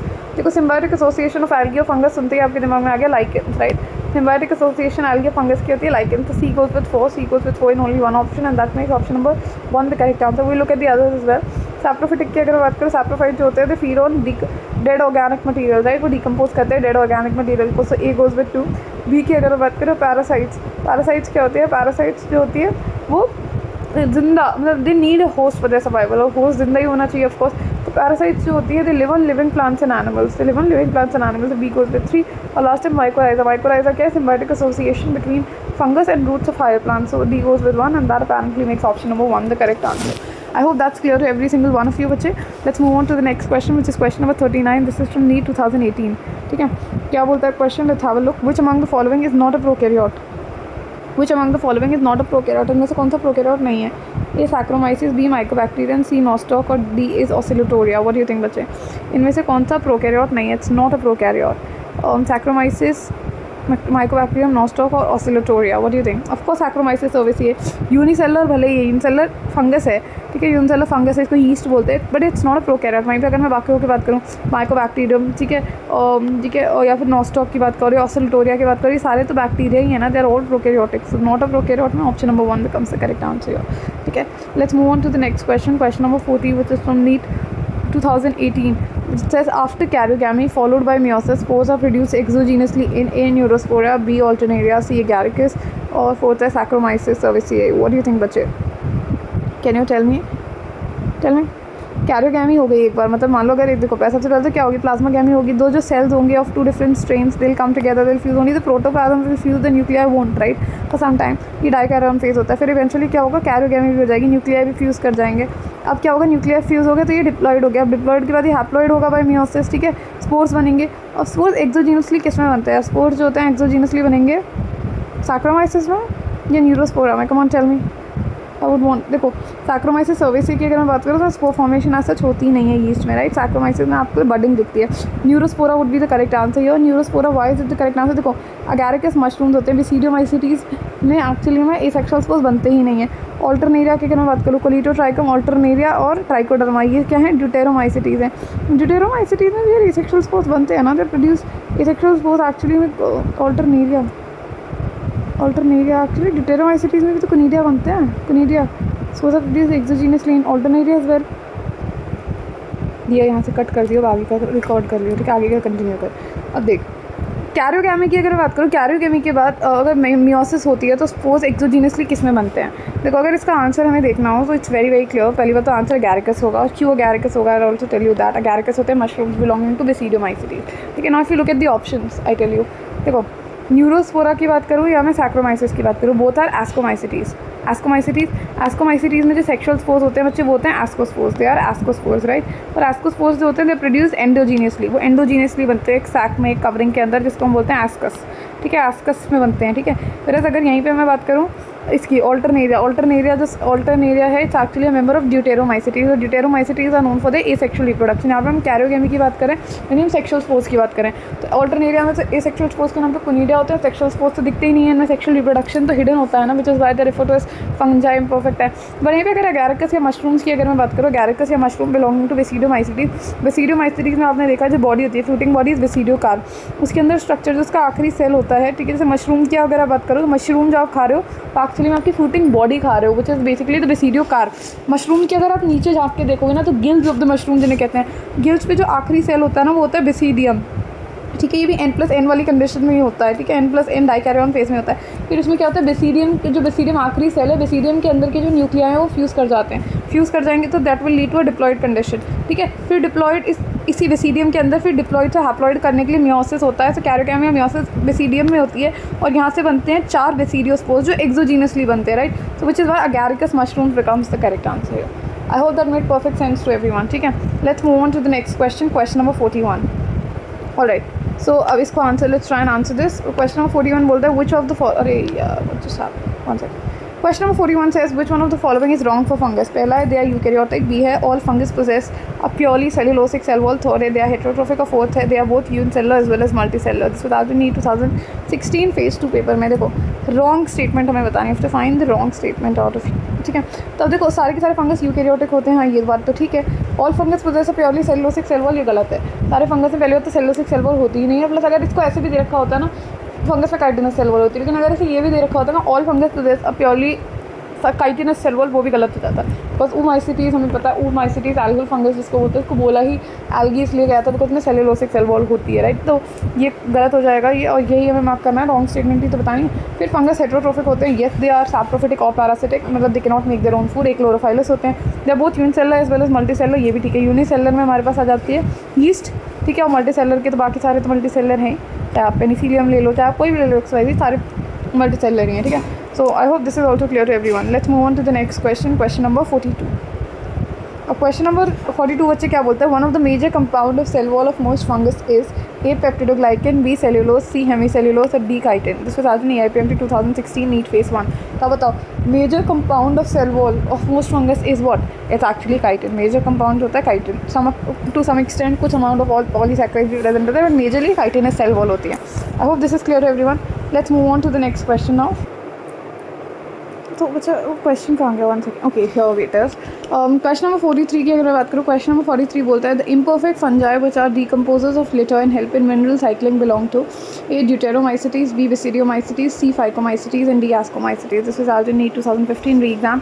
तो मुझे बताओ जो इम्परफेक्ट फंगस होती है, तो फंगस इम्परफेक्ट है, ठीक है। और वो मेनली अगर आप देखो, वैसे some members are saprophytes and decomposers, but mainly आप देखोगे ना they are decomposers of litter and mineral cycling वगैरह में हेल्प करते हैं, and they are members of deuteromycetes. So option number A would be the correct answer here. Let's move on to the next one. Next is question number 44, which is from NEET 2015 re-exam. Choose the wrong statement. पहला है penicillium is multicellular and produces antibiotics. Second है neurospora is used in the study of biochemical and genetics. Third है morels and truffles are poisonous mushrooms, and the fourth is yeast is unicellular and useful in fermentation. हमें क्या mark करना है बच्चा, to mark the wrong statement, ठीक है। तो एक बार क्वेश्चन दोबारा रीचेक कर लिया करो कि what exactly is the question asking you to do. Penicillium multicellular है, that's true, and produces antibiotics, तो ये तो सही स्टेटमेंट है। Penicillium notatum, in fact the first antibiotic which was penicillin was discovered from Penicillium notatum, right. और Neurospora की अगर हम बात करें, Neurospora Drosophila plant kingdom, it's used in the study of biochemical and genetics, तो ये भी सही है। हमें इनकरेक्ट बताना है, morels and truffles of poisonous mushrooms, यही इनकरेक्ट होगा, and hence the correct answer, ठीक है। इनकरेक्ट आंसर ही तो हमारा करेक्ट आंसर बनेगा यहाँ पे। मॉरल में ट्रफल्स पॉइजनस मशरूम्स नहीं होते, in fact they are safe to eat, right. They are safe to eat mean they are edible mushrooms, they not poisonous, they're edible in fact, ठीक है। लास्ट है yeast is unicellular and helps in fermentation, yes yeast unicellular fungus होती है belonging to ascomycetes, fermentation में मदद करती है, ठीक है। I hope that's clear to everyone. Okay, let's move on to the next question, which is next question is question number 45, which is again from NEET 2015. Question number 45 बोलता है बच्चे which one of the following matches is correct, इनमें से कौन सा match correct है, right. So you read all the 3 and then you answer accordingly. पहला है Phytophthora, Aseptate Mycelium, Basidiomycetes. Second है Alternaria, sexual reproduction absent, Deuteromycetes. Mucor, reproduction by conjugation, Ascomycetes. And Agaricus, parasitic fungus, Basidiomycetes. अब देखो अगर हम ध्यान से देखें, Phytophthora infestans, ठीक है, which causes, ठीक है, Phytophthora infestans, which is actually a member of Phycomycetes. Phycomycetes में भी to be more precise, it's a member of Oomycetes, right? Phytophthora infestans. ठीक है, aseptate mycelium होता है, ये जो primitive fungus होते हैं उनमें ना ऐसे क्रॉस वॉल दे सेप्टा नहीं होते, तो ये aseptate mycelium होता है, नहीं सिनोसिटिक या मल्टीन्यूक्लिएटेड कंडीशन होती है, ये दोनों ठीक है. But it belongs to Basidiomycetes, ये गलत हो गया. It actually belongs to Phycomycetes. ठीक है, तो पहला वाला तो गलत हो गया, हमें तो करेक्ट बताना था, तो ये इसकी वजह से गलत हो गया. सेकंड वाले की अगर मैं बात करूँ, ऑल्टरनेरिया सेक्शुअल रिप्रोडक्शन एब्सेंट डिटेरोमाइसिटीज. ठीक है, ऑल्टरनेरिया की अगर बात करूँ, कोलिटोट्राइकम, ऑल्टरनेरिया और ट्राइकोडर्मा, ये सारे के सारे एग्जाम्पल है डिटेरोमाइसिटीज के. और डिटेरोमाइसिटीज में हम सबको पता है सेक्शुअल रिप्रोडक्शन एब्सेंट होता है, sexual phases are not known, तो this becomes the correct answer. ठीक है, I hope this is clear to everyone. ठीक है, सी वाला भी पढ़ लेते हैं. वो म्यूकर रिप्रोडक्शन बाय कॉन्जुगेशन और थर्ड है एस्कोमाइसिटीज. देखो म्यूकर की अगर मैं बात करूँ, म्यूकर जो होता है it's actually not a member of ascomycetes, in fact it's a member of phycomycetes. Ascomycetes को बिलोंग नहीं करता है, तो ये भी गलत हो जाएगा. लास्ट है agaricus. Agaricus parasitic fungus basidiomycetes. Agaricus mushrooms होते हैं, पैरासिटिक फंगस तो नहीं है. मशरूम डेफिनेटली बेसिडियोमाइसिटीज को बिलोंग करते हैं, we do agree, but mushroom is not a parasitic fungus, right? तो ये गलत हो जाएगा, and hence option number B becomes the correct answer. I hope that's clear to everyone. Let's move on to the next question, which is question number 46. Question number 46 is from NEET 2013 Karnataka. Question number 36 बच्चे क्या बोलता है? Which one of the following is true for fungus? Fungus के लिए क्या सच है इसमें से? They lack a rigid cell wall. They are heterotrophs. They lack nuclear membrane. They are phagotrophs. Okay बच्चे, so can you tell me, देखो अगर मैं बात करूँ इनमें से कौन सा ट्रू है फंगस के लिए, तो they lack a rigid cell wall false हो जाएगा, because they have a very proper rigid cell wall made up of chitin and other polysaccharides. They are heterotrophic, that's absolutely correct. तो ये they lack a rigid cell wall, ये तो गलत हो जाएगा ना, because they have a rigid cell wall. They heterotrophic, yes that's true, because of course heterotrophic ही होते हैं. They do not have chlorophyll, so they can not really make their own food. Heterotrophic में भी सैप्रोफिटिक और parasitic forms of nutrition show करते हैं. They lack nuclear membrane, ये भी फॉल्स हो जाएगा, बिकॉज फंगस यूकैरियोट्स होते हैं, means they have a well defined nucleus surrounded by a proper nuclear membrane, right? और उसके बाद आखिरी बोला दे आर फैगोट्रोप्स. और बच्चे फैगोट्रोप्स क्या होते हैं? फैगोट्रोप्स जैसे कि amoeba, like you no phagocytosis जो करते हैं. Phagocytosis is basically engulfing the food particles. तो फैगोट्रोप्स जैसे कि अमीबा वगैरह हो गए, वो क्या करते हैं? They ingest the solid food, वो खाने को पहले इंजेस्ट कर लेते हैं by engulfing it, right? So they are phagotrophs. ठीक है, बट अगर मैं यहीं पे बात करूँ, फंगस की बात करूँ, तो फंगस को हम फैगोट्रोप्स ना बोल के फंगस को हम बोलते हैं ऑस्मोट्रोप्स. फंगस के लिए जो हम टर्म बच्चे यूज़ करते हैं, दैट्स एक्चुअली ऑस्मोट्रोप्स. ठीक है, fungus osmotrophs. And what exactly are osmotrophs? One second, if I could rewrite it, just a moment. Fungus जो है बच्चे, दे आर ऑस्मोट्रोप्स. ठीक है, ऑस्मोट्रोप्स क्या होते हैं बच्चे? Osmotrophs basically they secrete digestive enzymes into the external environment. तो फंगस क्या होता है? अपने बॉडी के बाहर डाइजेस्टिव एंजाइम्स को सिक्रीट करते हैं, बॉडी के बाहर डाइजेस्टिव एंजाइम को सिक्रीट करते हैं, फिर खाना डाइजेस्ट होता है, फिर वो उसे इंजेस्ट करते हैं, right? So they are osmotrophs, right? I hope this is clear to everyone. So yes, तो ये भी गलत हो जाएगा. ठीक है, तो करेक्ट हमने मार्क कर दिया. Let's move on to the next question, which is question number 47. और we finally move on to the topic of virus, viroid and lichens. Virus, viroid और लाइकेंस के टॉपिक पे फाइनली मूव ऑन करते हुए, this was asked in NEET 2022 Ganganagar में. Question number 47 बोलता है mad cow disease in cattle and Creutzfeldt Jakob disease in humans are due to the infection caused by. It's actually due to the infection caused by A. bacteria, B. virus, C. viroid, or D. prions. What do you think, bache? The correct answer, of course, is going to be D. prions, right? I hope that makes perfect sense to everybody.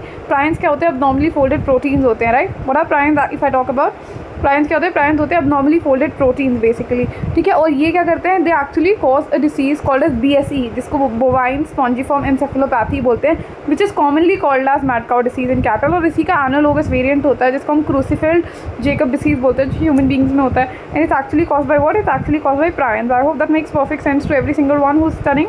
Okay, so shall we move on to the next question? Okay, let's move on to the next one, which is question number 48. Question number 48 बच्चे पूछा गया था in the year NEET in the year 2020. ये question number 48 क्या बोलता है? Which of the following is incorrect about viroids? Viroids. तो मैं viroids को ऐसे पढ़ती हूँ, viruses which are devoid of what? Devoid of protein coat, right? तो viroids actually में क्या होता है बच्चे? viroids की अगर हम बात करें तो पहली बात तो viroids होते हैं like just free RNA, right? Free infectious RNA without the protein coat. So they have free RNA without the protein coat, and that's exactly is the correct answer, right? They have DNA with protein coat, तो ये भी गलत हो गया. DNA भी नहीं होता, protein coat भी नहीं होती. They have free DNA without protein coat. No, they have free RNA without protein coat. Last है, they have RNA with protein coat. No, they have RNA without protein coat. ठीक है, तो I hope that made perfect sense. Let's move on to the next one, which is question number 49, asked in NEET 2019. और ये सब तो आप देख रहे हो क्वेश्चन रिपीट कर दिए जाते हैं, which is why solving PYQs is very important. पहला है mad cow disease in cattle is caused by the organism which has A. inert crystalline, B. abnormally folded protein, C. free RNA without protein coat, और D है हमारे पास free DNA without protein coat. What do you think बच्चे? तो जो mad cow disease होती है cattle में, उसे कौन फैलाता है? Like who causes the mad cow disease? Mad cow disease is actually cause by prions, right. हम सबको पता है मैड काउ डिसीज़ उसका analogous variant CJD Creutzfeldt Jakob disease is called by prions. और प्रायंस एक्चुअली में क्या होते हैं? प्रायंस एक्चुअली में होते हैं abnormally folded proteins, right? So abnormally folded protein, option number B becomes the correct answer. Okay, let's move on to the next one, shall we? Okay. Next question is question number 50. Question number 50 is from NEET 2019 Odisha. Which of the following statements is correct? इनमें से कौन सी statement correct है? Kindly make a note. Correct, incorrect, wrong, false, true, ये सारे words को underline कर लिया करो while you know attempting the question. Which of the following statement is correct? पहला है lichens do not grow in polluted areas. ये तो सही है ना. हाँ, lichens polluted areas में नहीं ग्रो करते हैं, तो लाइन भी दे रखी है एनसीईआरटी में. सेकेंड है algal component of lichen is called as mycobiont and the fungal component of lichen is called as phycobiont. Actually the sequence has been reversed. जो algal component होता है it's actually called as phycobiont. ठीक है. the algal component, one second just a moment everybody. the algal component की अगर बात करो बच्चे, तो algal component को actually में हम phycobiont बोलते हैं. ठीक है. algal component is actually referred to as phycobiont, whereas if you talk about the fungal component, fungus is mycota, right? तो fungal component को actually में हम mycobiont बोलते हैं. I hope that makes perfect sense. ठीक है. और लास्ट है अपना lichens are not good pollution indicators. That is also incorrect because lichens are great pollution indicators. They are very good pollution indicators. So ये भी गलत हो गया. ठीक है. Hence option number 1 becomes the correct answer here. Let's move on to the next question. Next question is question number 51. Which of the following statements is incorrect? कौन सी statement incorrect है? This was asked in NEET 2019. तो पहला है prions consist of abnormally folded protein. Second है viroids lack a protein coat. Third है viruses are obligate parasites. Fourth है infective constituented viruses is the protein coat. तो हमें क्या मार्क करना है? Incorrect statement मार्क करनी है. ठीक है. Incorrect कौन सी है? Prions क्या होते हैं? Abnormally folded proteins होते हैं. We just discussed that. Yes. Prions are nothing but they are actually abnormally folded proteins. Prions क्या है? देर एक्चुअली abnormally folded proteins. तो ये तो ठीक है. हमें इनकरेक्ट मार्क करना है ना. ये तो ठीक है.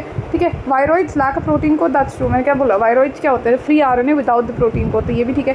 वायरसेस ऑब्लिगेट पैरासाइट्स होते हैं. That's true. एनसीईआरटी में लिखा भी हुआ है वायरसेस जो होते हैं ऑब्लिगेट पैरासाइट्स. तो ऑब्लिगेट मतलब something which is absolutely essential for survival.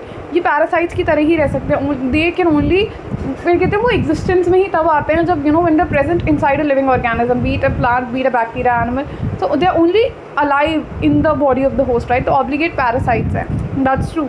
ठीक है. Infective constituent in viruses is the protein code. That's incorrect. Infection क्या फैलाता है? देखो वायरसेस में सिर्फ दो ही तो कंपोनेंट है. एक है उसका प्रोटीन कोड, एक है उसका जेनेटिक मटेरियल. एक है उसका ये बाहर का प्रोटीन कोड, एक है वायरस का प्रोटीन कोड लेट्स से.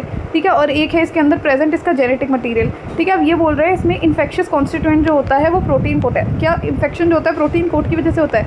नहीं. The infectious thing in viruses which causes infection is actually the genetic material. तो इसमें लिखा भी एनसीईआरटी में लिखा है ना एक लाइन कि जेनेटिक मटेरियल होता है वो इन्फेक्शियस होता है, not the protein code, right. तो ये भी गलत हो जाएगा. तो हमें गलत ही तो बताना था. गलत जो बेसिकली है उसी आंसर को मार्क करना है. And hence this becomes and hence this becomes the correct answer. I hope this is clear to everyone. ठीक है. Let's move on to the next question. Question number 52 again from NEET 2015. Question number 52 बच्चे क्या बोलता है? Question number 52 बोलता है viroids differ from viruses in having. How are viroids different from viruses? Viroids और virus में क्या फ़र्क है? सिंपल अगर मैं बताऊँ, वायरसेस के पास प्रोटीन कोड भी होता है. Viruses have the protein code as well as the genetic material, right. और जेनेटिक मटीरियल आरएनए डीएनए कुछ भी हो सकता है. वेरएज अगर मैं वायरॉइड्स की बात करूँ, they just have free RNA in the form of genetic material. Genetic material के नाम पे सिर्फ फ्री आरएनए और प्रोटीन कोड तो होती ही नहीं है इन पे. ठीक है. I hope that makes perfect sense. ठीक है. तो वायरॉइड्स की अगर मैं बात करूँ, DNA molecules without protein codes no, RNA molecules with protein codes, RNA molecules without protein codes, DNA molecules with protein codes. What do you think बच्चे? The correct answer would be what? The correct answer would be option number C, RNA molecules without the protein codes, right? Viroids क्या है? Viroids are actually RNA without the protein codes. Free RNA molecules होते हैं. I hope that's clear to everyone. Let's move on to the next one. Next question बच्चे काफ़ी interesting है. Let's have a look at it. Next question क्या बोलता है? Next question बोलता है which of the following structures which of the following statements is wrong for viroids? कौन सी statement गलत है viroids के लिए? This is asked in AIPMT 2016. पहला है they are smaller than viruses. Second है they cause infection. Third है their RNA is of high molecular weight. और fourth है they lack a protein code. What do you think बच्चे? देखो कौन सी गलत है स्टेटमेंट. वायरॉइड्स जो होते हैं देखो इनमें सिर्फ जेनेटिक मटीरियल होता है. सच कोई प्रोटीन कोड तो इनमें एब्सेंट है वैसे भी. they lack the protein code. ठीक है. तो ये तो सही हो गया. ठीक है. उसके बाद प्रोटीन कोड नहीं है तो सिर्फ जेनेटिक मटीरियल. तो उनका ओवरऑल साइज़ भी छोटा हो जाता है वायरसेस से, right. The size is smaller than the viruses. The found to be smaller than viruses. तो ये भी ठीक है. ऑफकोर्स बीमारियां तो फैलाते ही हैं, डेफिनेटली बीमारियां फैलाते हैं. ठीक है. और इनका आरएनए जो होता है ना, ये फ्री आरएनए ही तो होता है. ये जो आरएनए होता है ना is of low molecular weight. तो RNA of the viroid is of low molecular weight. ध्यान रखना, not of high molecular weight. तो इनकरेक्ट यही हो जाएगा. ठीक है. इनकरेक्टली तो बताना था हमें because their RNA is not of high molecular weight, it's of low molecular weight. I hope that made sense. Okay, let's move on to question number 54. 54 is right on your screens. This was asked in NEET 2015 re-exam. Select the wrong statement. The viroids were discovered by D.J. Vanowski. W.M. Stanley showed, one second. W.M. Stanley showed that viruses could be crystallized, one second. W.M. Stanley showed that viruses could be crystallized. Third है, the term contagion vivum fluidum was coined by M.W. Weisering. Fourth है, mosaic disease in tobacco and AIDS in human beings are caused by viruses. What do you think? Wrong statement बतानी है. Viroids were discovered by D.J. Vanowski he wrong statement है. Viroids were actually discovered by Theo Diener in 1971. They were discovered by Theo Diener. तो incorrect statement ही बतानी है, तो यही हो जाएगी पहली वाली. दूसरी वाली की अगर मैं बात करूँ, the second statement, W.M. Stanley showed that viruses could be crystallized is absolutely true. The W.M. Stanley, ठीक है, 1935 if I'm not wrong, W.M. Stanley ने 1935 में हमें दिखाया था कि viruses को हम crystallize कर सकते हैं और जो उनके crystals होते हैं they largely consist of proteins only, right? तो yes, this is also correct. This is correct. हमें incorrect बताना था. The term contagion vivum fluidum was coined by M.W. Weisering. ठीक है, ये जो टर्म है contagion vivum fluidum, this was given by M.W. Weisering. M.W. Weisering ने बोला था कि अगर मैं infected tobacco plants का एक्सट्रैक्ट लो और उसका एक स्प्रे, एक लिक्विड सोल्यूशन था बना के उसे स्प्रे कर दूँ हेल्दी प्लांट्स पे, तो this can actually infect the healthy plants as well. So इस पैथोजन का नाम उन्होंने रखा virus and he called the fluid as living, he called the fluid as vivum. one second. इन्होंने क्या किया ना, बेसिकली इन्होंने ये किया था, राइट. उसके बाद what he actually did was he said कि बेसिकली, मैं यहाँ से दिया कट कर, अब देख दोबारा. अब देखो M.W. Weisering ने ना 1898 में मतलब दिखाया कि एक्चुअली में basically what he took was infected tobacco plants से उन्होंने उसका एक्सट्रैक्ट लिया, उसको स्प्रे किया on the healthy plant and the healthy plants also got infected. तो उन्होंने बोला ये जो इन्फेक्शन कर रहा है organism, he name this pathogen as the virus and he called the fluid as infectious living fluid contagium vivum fluidum, right. So ये भी करेक्ट है. नेक्स्ट है the mosaic disease in tobacco and AIDS in human beings are caused by viruses. That's true. Mosaic disease जो tobacco में होती है it's caused by TMV, tobacco mosaic virus, and AIDS in human beings are caused by viruses which are referred to as HIV, human immunodeficiency virus. I hope that makes perfect sense to everyone. Let's move on to the next question, which is question number 55. Question number 55 is from NEET 2015, which says, which of the following are most suitable indicators of SO2 pollution in the environment? A. Lichens, B. conifers, C. algae, D. fungus. What do you think, बच्चे? इनमें से कौन से सबसे suitable indicators है SO2 pollution के? The best indicators of SO2 pollution, sulfur dioxide pollution, are lichens, of course. Lichens are great indicators. They do not grow in sulfur dioxide rich areas. जहाँ पे sulfur dioxide का concentration ज़्यादा होता है वहाँ पे lichens grow नहीं करते हैं. ठीक है, नेक्स्ट है क्वेश्चन नंबर 56. क्वेश्चन नंबर 56 की अगर मैं बात करूँ, इस फ्रॉम AIPMT 2014. क्वेश्चन नंबर 56 बोलता है, which of the following shows coiled RNA strand and capsomeres? A. Polio virus, B. Tobacco mosaic virus, C. Measles virus और D. Retrovirus. What do you think? Coiled RNA and capsomeres. अगर मैं actually बोलूँ TMV, अगर आप diagram भी देखोगे biological classification में तो TMV टोबैको मोज़ाइक वायरस ही होना चाहिए जहाँ तक मेरे को है इसका answer. But okay, 1 second, just give me a moment. I guess इसका करेक्ट आंसर यही होगा यार. मतलब अगर आप इन सारे का डायग्राम भी देखो, अगर आपने मतलब आपके पास बुक है, so you can open up the books for yourself. I don't have it right now, but as far as I can clearly remember that I don't have it right now with me on the desk. But यार हमने जो biological classification और diagrams भी discuss किए हैं NCERT की, तो हम देखते हैं ना टोबैको मोज़ाइक वायरस का इमेज दे रखा होता है biological classification towards the end only, जहाँ पे उन्होंने ऐसे स्मॉल रिपीटिंग यूनिट्स दिखाए होते हैं, कैप्सोमियर्स. ठीक है, प्रोटीन कोड को कैप्सिड बोलते हैं, made up of small repeating units called as capsomeres. और ऐसे कॉइल्ड RNA होता है, single stranded RNA. Tobacco mosaic virus, तो जहाँ पे भी आपको ये सिंगल स्ट्रैंडेड कॉइल्ड RNA और कैप्सोमियर्स दिख जाए ना, most expected correct answer tobacco mosaic virus ही होगा. ठीक है, let's move on to the next one now. Next question है question number 57. Viruses have A. DNA enclosed in a protein coat, B. prokaryotic nucleus, C. single chromosome, D. both DNA and RNA. This was asked in AIPMT 2014. viruses के पास क्या होता है? viruses के पास होता है DNA enclosed in a protein coat. That's true. DNA जो होता है वो enclosed होता है protein coat में. That's true. ये correct है एकदम. Option number A is the correct answer here.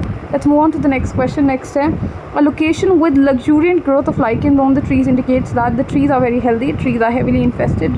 Location is highly polluted or location is not polluted. ठीक है, अगर आप एक लोकेशन पे जाते हो, बड़ा इंटरेस्टिंग क्वेश्चन है. AIPMT ऐसे कंसेप्चुअल क्वेश्चन आते थे. अगर आप एक लोकेशन पे जाते हो और आपको वहाँ पे लग्जूरियंट बहुत ज़्यादा सिग्निफिकेंट ग्रोथ, बहुत अच्छी खासी ग्रोथ दिख रही है लाइकेंस की ट्रीज़ पे, ठीक है, तो वो क्या बताता है, वो क्या दर्शाता है कि ट्रीज़ बहुत हेल्दी हैं वहाँ के, क्या ट्रीज़ बहुत हेवीली इन्फेस्टेड है, मतलब ट्रीज़ में इन्फेक्शन हो गया बहुत अच्छा खासा, या लोकेशन बहुत ज़्यादा पोल्यूटेड है, या वो लोकेशन बिल्कुल भी पोल्यूटेड नहीं है. The correct answer would be option number 4 कि वो लोकेशन बिल्कुल भी पोल्यूटेड नहीं है, because the great indicators of pollution, right. वो पोल्यूटेड एरियाज़ में ग्रो ही नहीं करते हैं. आई होप अगर आप बहुत ज़्यादा अच्छी ग्रोथ अगर आपको नज़र आ रही है, which means there is no pollution in that area, isn't it? Next question है क्वेश्चन नंबर 59 जो बोलता है दिस इज फ्रॉम AIPMT 2012 जो बोलता है which statement is wrong for viruses all are parasites that's true all of them have helical symmetry all are parasites हाँ सही बात है all of them have helical symmetry third है हमारे पास they have the ability to synthesize nucleic acid and protein और fourth है antibiotics have no effect on them तो क्या गलत है वायरस के रॉन्ग स्टेटमेंट सारे के सारे पैरासाइट्स होते हैं हाँ ये बात सच है all of them have helical symmetry ये गलत हो जाएगा सबके पास हेलिकल सिमेट्री होना ज़रूरी थोड़ी है ठीक है और they have the ability to synthesize nucleic acid and protein उनके पास क्षमता होती है कि they can synthesize their own nucleic acid and protein but only when they present inside the body of the host and antibiotics have no effect on them that's true antibiotics basically target करता है cell wall bacteria की या फिर उनका कोई specific mechanism को target करता है मैकेनिज्म के स्पेसिफिक स्टेप को अफेक्ट करता है it has no effect on viruses right antiviral drugs होते हैं इसलिए वायरसेस के लिए नॉट एंटीबायोटिक्स ठीक है तो इसमें इनकरेक्ट क्या हो जाएगा all of them helical symmetry नहीं यार किसी कोई आइकोसाहेड्रन स्ट्रक्चर होता है किसी का कुछ स्ट्रक्चर है not you can not generalize it like that तो option number 2 here becomes the correct answer let's move on to question number 60 question number 60 भी काफ़ी इंटरेस्टिंग क्वेश्चन है क्वेश्चन नंबर 60 बोलता है which of the following organism is not a eukaryote A paramecium caudatum B Escherichia coli C Euglena viridis और D है amoeba proteus this was asked in 2011 tell me देखो even if you do not know the entire names first names तो दे ही रखे हैं ना NCERT में and that still holds relevance which is why I have added it देखो paramecium आपको दे रखा है एनसीईआरटी में पैरामीशियम क्या होता है paramecium is what it's ciliated protozoan yes paramecium caudatum right paramecium तो दे रखा है तो ये किसमें आ जाता है सीलिएटेड प्रोटोजोन है प्रोटोजोन किंगडम प्रोटिस्टा यूकैरियोट्स होते हैं इश्रीशा कोलाई ई कोलाई बेसिकली वो प्रो यूकैरियोट नहीं है इट्स अ प्रोकैरियोट राइट तो यही करेक्ट आंसर होगा ठीक है यूग्लिना की बात करो यूग्लिनोइड्स भी किसमें आ जाता है किंगडम प्रोटिस्टा यूकैरियोट्स अमीबा की बात करो अमीबा क्या होता है अमीबॉइड प्रोटोजोन होता है तो ये भी यूकैरियोट हो गया तो हमें बताना था which of the following is not a eukaryote Escherichia coli E coli bacteria होता है हम सबको पता है right easy okay let's move on to the next question which is question number 61 but I think we're left with a couple of more questions let me just see how many more are left I think we're currently on which question we're currently on 61 62 63 64 65 66 just 6 more questions to go and then we'll be done okay so let's quickly wrap it up 61 की अगर बात करो in eubacteria cellular component this resembles eukaryotic cell is A plasma membrane B nucleus C ribosomes और D cell wall this was asked in 2011 again eubacteria की अगर मैं बात करूँ यू बैक्टीरिया में like which is a true bacteria उसमें cell का एक ऐसा कंपोनेंट बताओ जो बिल्कुल सिमिलर हो to eukaryotic cell it's the plasma membrane right देखो न्यूक्लियस बहुत अलग होता है प्रोकैरियोटिक न्यूक्लियस इज इंसिपिएंट न्यूक्लियस ड्यूनोफोर प्रोक्रोमोसोम और यूकैरियोट में एक well defined membrane non nucleus होता है सेल वॉल कंपोजिशन तो बहुत ही अलग होती है दोनों में ही अगर बोले तो ठीक है राइबोसोम्स प्रोकैरियोट्स में होते हैं 70s ठीक है और यूकैरियोट्स में हमारे पास होते हैं 80s तो ये भी डिफरेंट हो गया ओनली द प्लाज्मा मेम्ब्रेन तो सिंगर और निकोलसन ने जो फ्लूइड मजाक मॉडल दिया था तो प्लाज्मा मेम्ब्रेन प्रोकैरियोट्स और यूकैरियोट्स में एब्सोल्युटली सिमिलर होती है राइट सो या option number A becomes the correct answer let's move on to the next one next वाला भी इंटरेस्टिंग है और 2011 में अब ये ना इसके लिए आपको थोड़ा सा क्या मतलब इसके लिए आपको नॉलेज चाहिए होगी मॉलिक्यूलर बेसिस ऑफ इनहेरिटेंस की यहाँ पे आरएनए डीएनए वगैरह आ जाता है क्वेश्चन पूछा which one of the following also acts as a catalyst in a bacterial cell A 5s rRNA C SNRNA ठीक है देन वी हैव HNRNA और डी है हमारे पास 23s rRNA इनमें से कौन सा RNA है जो कैटलिस्ट की तरह भी काम करता है एक बैक्टीरियल सेल में टेल मी और बच्चे तो मुझे बताओ इसमें से कौन सा सही आंसर होगा which of the following acts as a catalyst अब देखो इसके लिए आपको मॉलिक्यूलर बेसिस ऑफ इनहेरिटेंस की मैंने बोला नॉलेज होनी चाहिए अब देखो हमें पता है bacterial cell is basically prokaryotic cell में बच्चे हमारे पास होंगे 70s राइबोसोम जितना जरूरी है ना उतना एक्सप्लेनेशन दे रही हूँ मैं 70s राइबोसोम्स होंगे 70s राइबोसोम में द स्मॉलर सब यूनिट इज एक्चुअली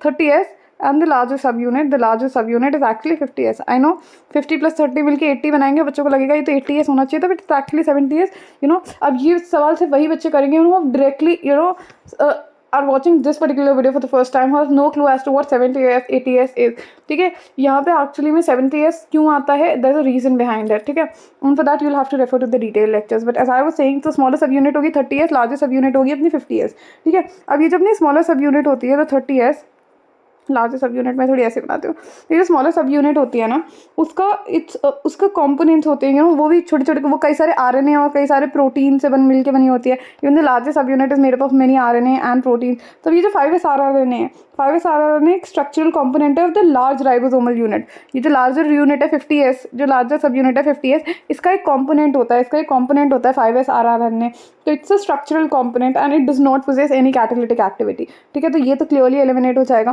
फिर आते हैं SNRNA जिस विच stands for small nuclear RNA अब ये जो स्मॉल न्यूक्लियर RNA होते हैं ना they are actually found in eukaryotic cells और हम बात यहाँ पे बच्चे किसकी करें we are actually talking about prokaryotic cells तो जो स्मॉल न्यूक्लियर RNA होते हैं ये एक्चुअली प्रेजेंट होते हैं यूकैरियोटिक सेल्स में यूकैरियोटिक सेल्स में पोस्ट ट्रांसक्रिप्शन मॉडिफिकेशन जब हम एक्चुअली पढ़ते हैं तो यहाँ पे क्या होता है ये स्प्लाइसिंग वगैरह में काम करते हैं इंट्रॉन्स को रिमूव करने में ठीक है पूरे के पूरे डीएनए में ऐसा थोड़ी कि सारे के सारे सेगमेंट्स काम के होते हैं, कुछ रीजन्स होते हैं which we do not need, right. तो इन रीजन्स को रिमूव करने में स्प्लाइसिंग ऑफ डीएनए में एक्चुअली मदद करते हैं ये स्मॉल न्यूक्लियर आरआरएनए। और बिकॉज ये यूकैरियोट्स में होते हैं तो of course prokaryotes will definitely not have it, तो ये तो ऑटोमेटिकली रूल आउट हो जाता है। फिर आता है एचएनआरएनए। एचएनआरएनए क्या होता है? हेट्रोन्यूक्लियर आरएनए या heterogeneous nuclear RNA. It's actually the precursor of mRNA. Eukaryotes में एमआरआरएनए होता है, एमआरएनए इज मैसेंजर आरएनए, उसका प्रिकर्सर जो होता है that is hnRNA. HnRNA convert होता है एमआरएनए में इन यूकैरियोट्स, ठीक है, before it undergoes processing and all. तो ये भी यूकैरियोट्स में होता है, तो ये भी कट गया। लास्ट बचा हमारे पास 23S rRNA and that's the correct answer. जो हमारे पास 23S आरआरएनए होता है, it's actually that's the one which actually possesses the catalytic activity। तो अब ये catalytic activity का क्या कनेक्शन है आरआरएनए से?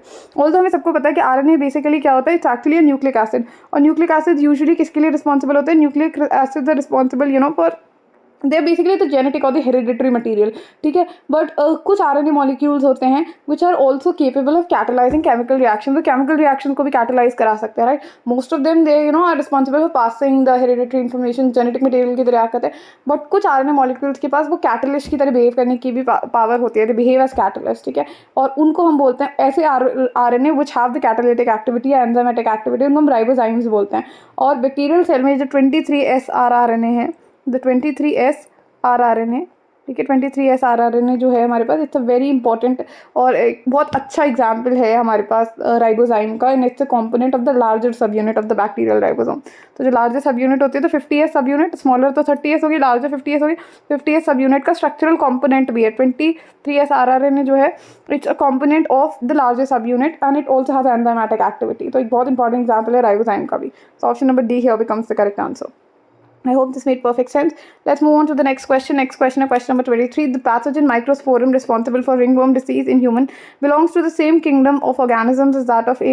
Tinea tapeworm, B. Wuchereria filarial worm, C. Rhizopus a mold, और D. Agaricus a roundworm. What do you think बच्चा? अब देखो tapeworm हो गया हमारे पास, tapeworm, filarial worm, roundworm, Ascaris तो belong करेगा कौन से phylum से? It will belong to phylum आश के हल में, तो ठीक है। मेरे पे टीनिया जो है, टीनिया टेपवर्म ऑफ एसियोला, टीनिया टेपवर्म ऑफ एसियोला, ये जो है हमारा, ये सब किसको बिलोंग करते हैं? They actually belong to platyhelminthes. Wuchereria filarial worm जो है ये भी एक्चुअली में आश के हेल्मिंथस को बिलोंग करेगा। राइजोपस की अगर मैं बात करूँ, राइजोपस एक मोल्ड है, मोल्ड फंगस यानी, ठीक है। तो ये जो पैथोजन है microsporum, it's actually fungus, right. Fungal species होती है ना हमारे पास, माइक्रोस्पोरम, एपिडर्मोफाइटोन, ट्राइकोफाइटोन, ये फंगल स्पीशीज होती है जो फंगल इन्फेक्शन जैसे कि रिंगवर्म वगैरह कर देते हैं ह्यूमंस में। So they belong to because this is a fungal species, this will belong to the same kingdom as that of Rhizopus. Rhizopus is also a fungus belonging to Phycomycetes, ठीक है। तो it belongs to the same species as that of Rhizopus, which is a mold. I hope this is clear to everyone. Let's move on to the second last question. The third last question, I'm sorry. Question number 64 बोलता है virus envelope is also known as A. capsid, B. virion, C. nucleoprotein और D. core. This was asked in 2010. Tell me the correct answer. So बच्चे यहाँ पे देखो क्यों confuse हो सकते हैं, देखो कुछ बिकॉज देखो वायरसेस में हम यूजुअली पढ़ते हैं viruses have a protein code. 1 second, हम यूजुअली क्या पढ़ते हैं कि वायरसेस के बाद ऐसा सच एक प्रोटीन का कोट होता है और अंदर उनका जेनेटिक मटेरियल होता है। अब लेकिन कुछ वायरसेस बच्चे होते हैं जो थोड़े से और स्मार्ट होते हैं, स्मार्ट इन द सेंस कि मतलब थोड़े से और कहते हैं ना जो ज़्यादा इन्फेक्शियस होते हैं, ज़्यादा खतरनाक होते हैं, वो क्या करते हैं और एक्स्ट्रा एक्सटर्नल कोट लगा लेते हैं, उनको हम एनवलप्ड वायरस बोलते हैं। जैसे HIV अपना एनवलप्ड वायरस है, लेकिन यहाँ पे प्रोटीन, यहाँ पे वायरस एनवलप से इनका मतलब वो बाहर वाला एनवलप नहीं, यहाँ पे वायरस एनवलप से इनका मतलब प्रोटीन कोट ही है। और प्रोटीन कोट हम सबको पता है कि इसको प्रोटीन कोट को क्या बोलते हैं? कैप्सिड बोलते हैं, ठीक है। Protein coat is actually refer to as capsid. तो वायरल एनवलप या वायरस एनवलप का इनका मतलब यहाँ पे प्रोटीन कोट है कैप्सिड, ठीक है, जो छोटे छोटे कैप्सिड से बनी होती है। विरियन का एक्चुअली मतलब होता है पूरे का पूरा फंक्शनल यूनिट, पूरे का पूरा फंक्शनल पार्ट वायरस का। तो वायरस में देखो अगर एनवलप्ड वायरस है तो उसमें एनवलप भी फंक्शनल होगा, उसका प्रोटीन कोड भी फंक्शनल होगा, उसका जेनेटिक मटेरियल भी फंक्शनल होगा। तो वायरॉन में या विरियन में ये तीनों के तीनों चीज़ें आती हैं। न्यूक्लियर प्रोटीन की अगर बात करूँ तो वायरस को अगर हम बायोकेमिकली एक न्यूक्लियर प्रोटीन ही तो बोलते हैं, बिकॉज बाहर एक्चुअली में एक प्रोटीन का कोट होता है, बाहर एक्चुअली प्रोटीन का कोट होता है। अगर मान लो एनवलप नहीं भी है और क्या होता है और हमारे पास जेनेटिक मटेरियल होता है, तो genetic material is nucleic acid and the protein code, तो न्यूक्लियर प्रोटीन बोलते हैं बायोकेमिकली। और कोर क्या होता है? कोर सबसे अंदर वाला रीजन वायरस का जहाँ पे जेनेटिक मटेरियल प्रेजेंट होता है। So now you are well versed with these terminologies, okay. Let's move on to the second last question for the day, which is question number 65. It says single cell eukaryotes are included in A. protista, B. fungi, C. archaea, D. monera. This was asked in 2010. 2010 तक के सारे questions कर लिए, which means 15 year previous year questions have been covered in this one single video. Okay, so single cell eukaryotic organisms कौन से kingdom को belong करते हैं? Kingdom protista. Kingdom monera have unicellular prokaryotes, whereas kingdom protista has unicellular eukaryotes. I hope that makes perfect sense. Okay, last question for the day, which is from 2010, says some hyperthermophilic organisms that grow in highly acidic pH habitats belong to two groups: A. Eubacteria and Archaebacteria, B. Cyanobacteria and diatom, C. protists and mosses, and D. liverworts and yeast. देखो clearly हमें पता है वो organism जो extreme habitats में present होते हैं, hyper thermophilic organism जो हाईली एसिडिक इन्वायरमेंट्स में ग्रो कर रहे हैं, ठीक है, sulphur springs, and all of those hydrothermal vents वगैरह जैसी जगहों में ग्रो कर रहे हैं, वो बैक्टीरिया को बिलोंग करेंगे, या तो वो यू बैक्टीरिया होंगे या वार्की बैक्टीरिया होंगे, ठीक है. सो option number A here becomes the correct answer. And with that, we're absolutely done with all the questions from biological classification.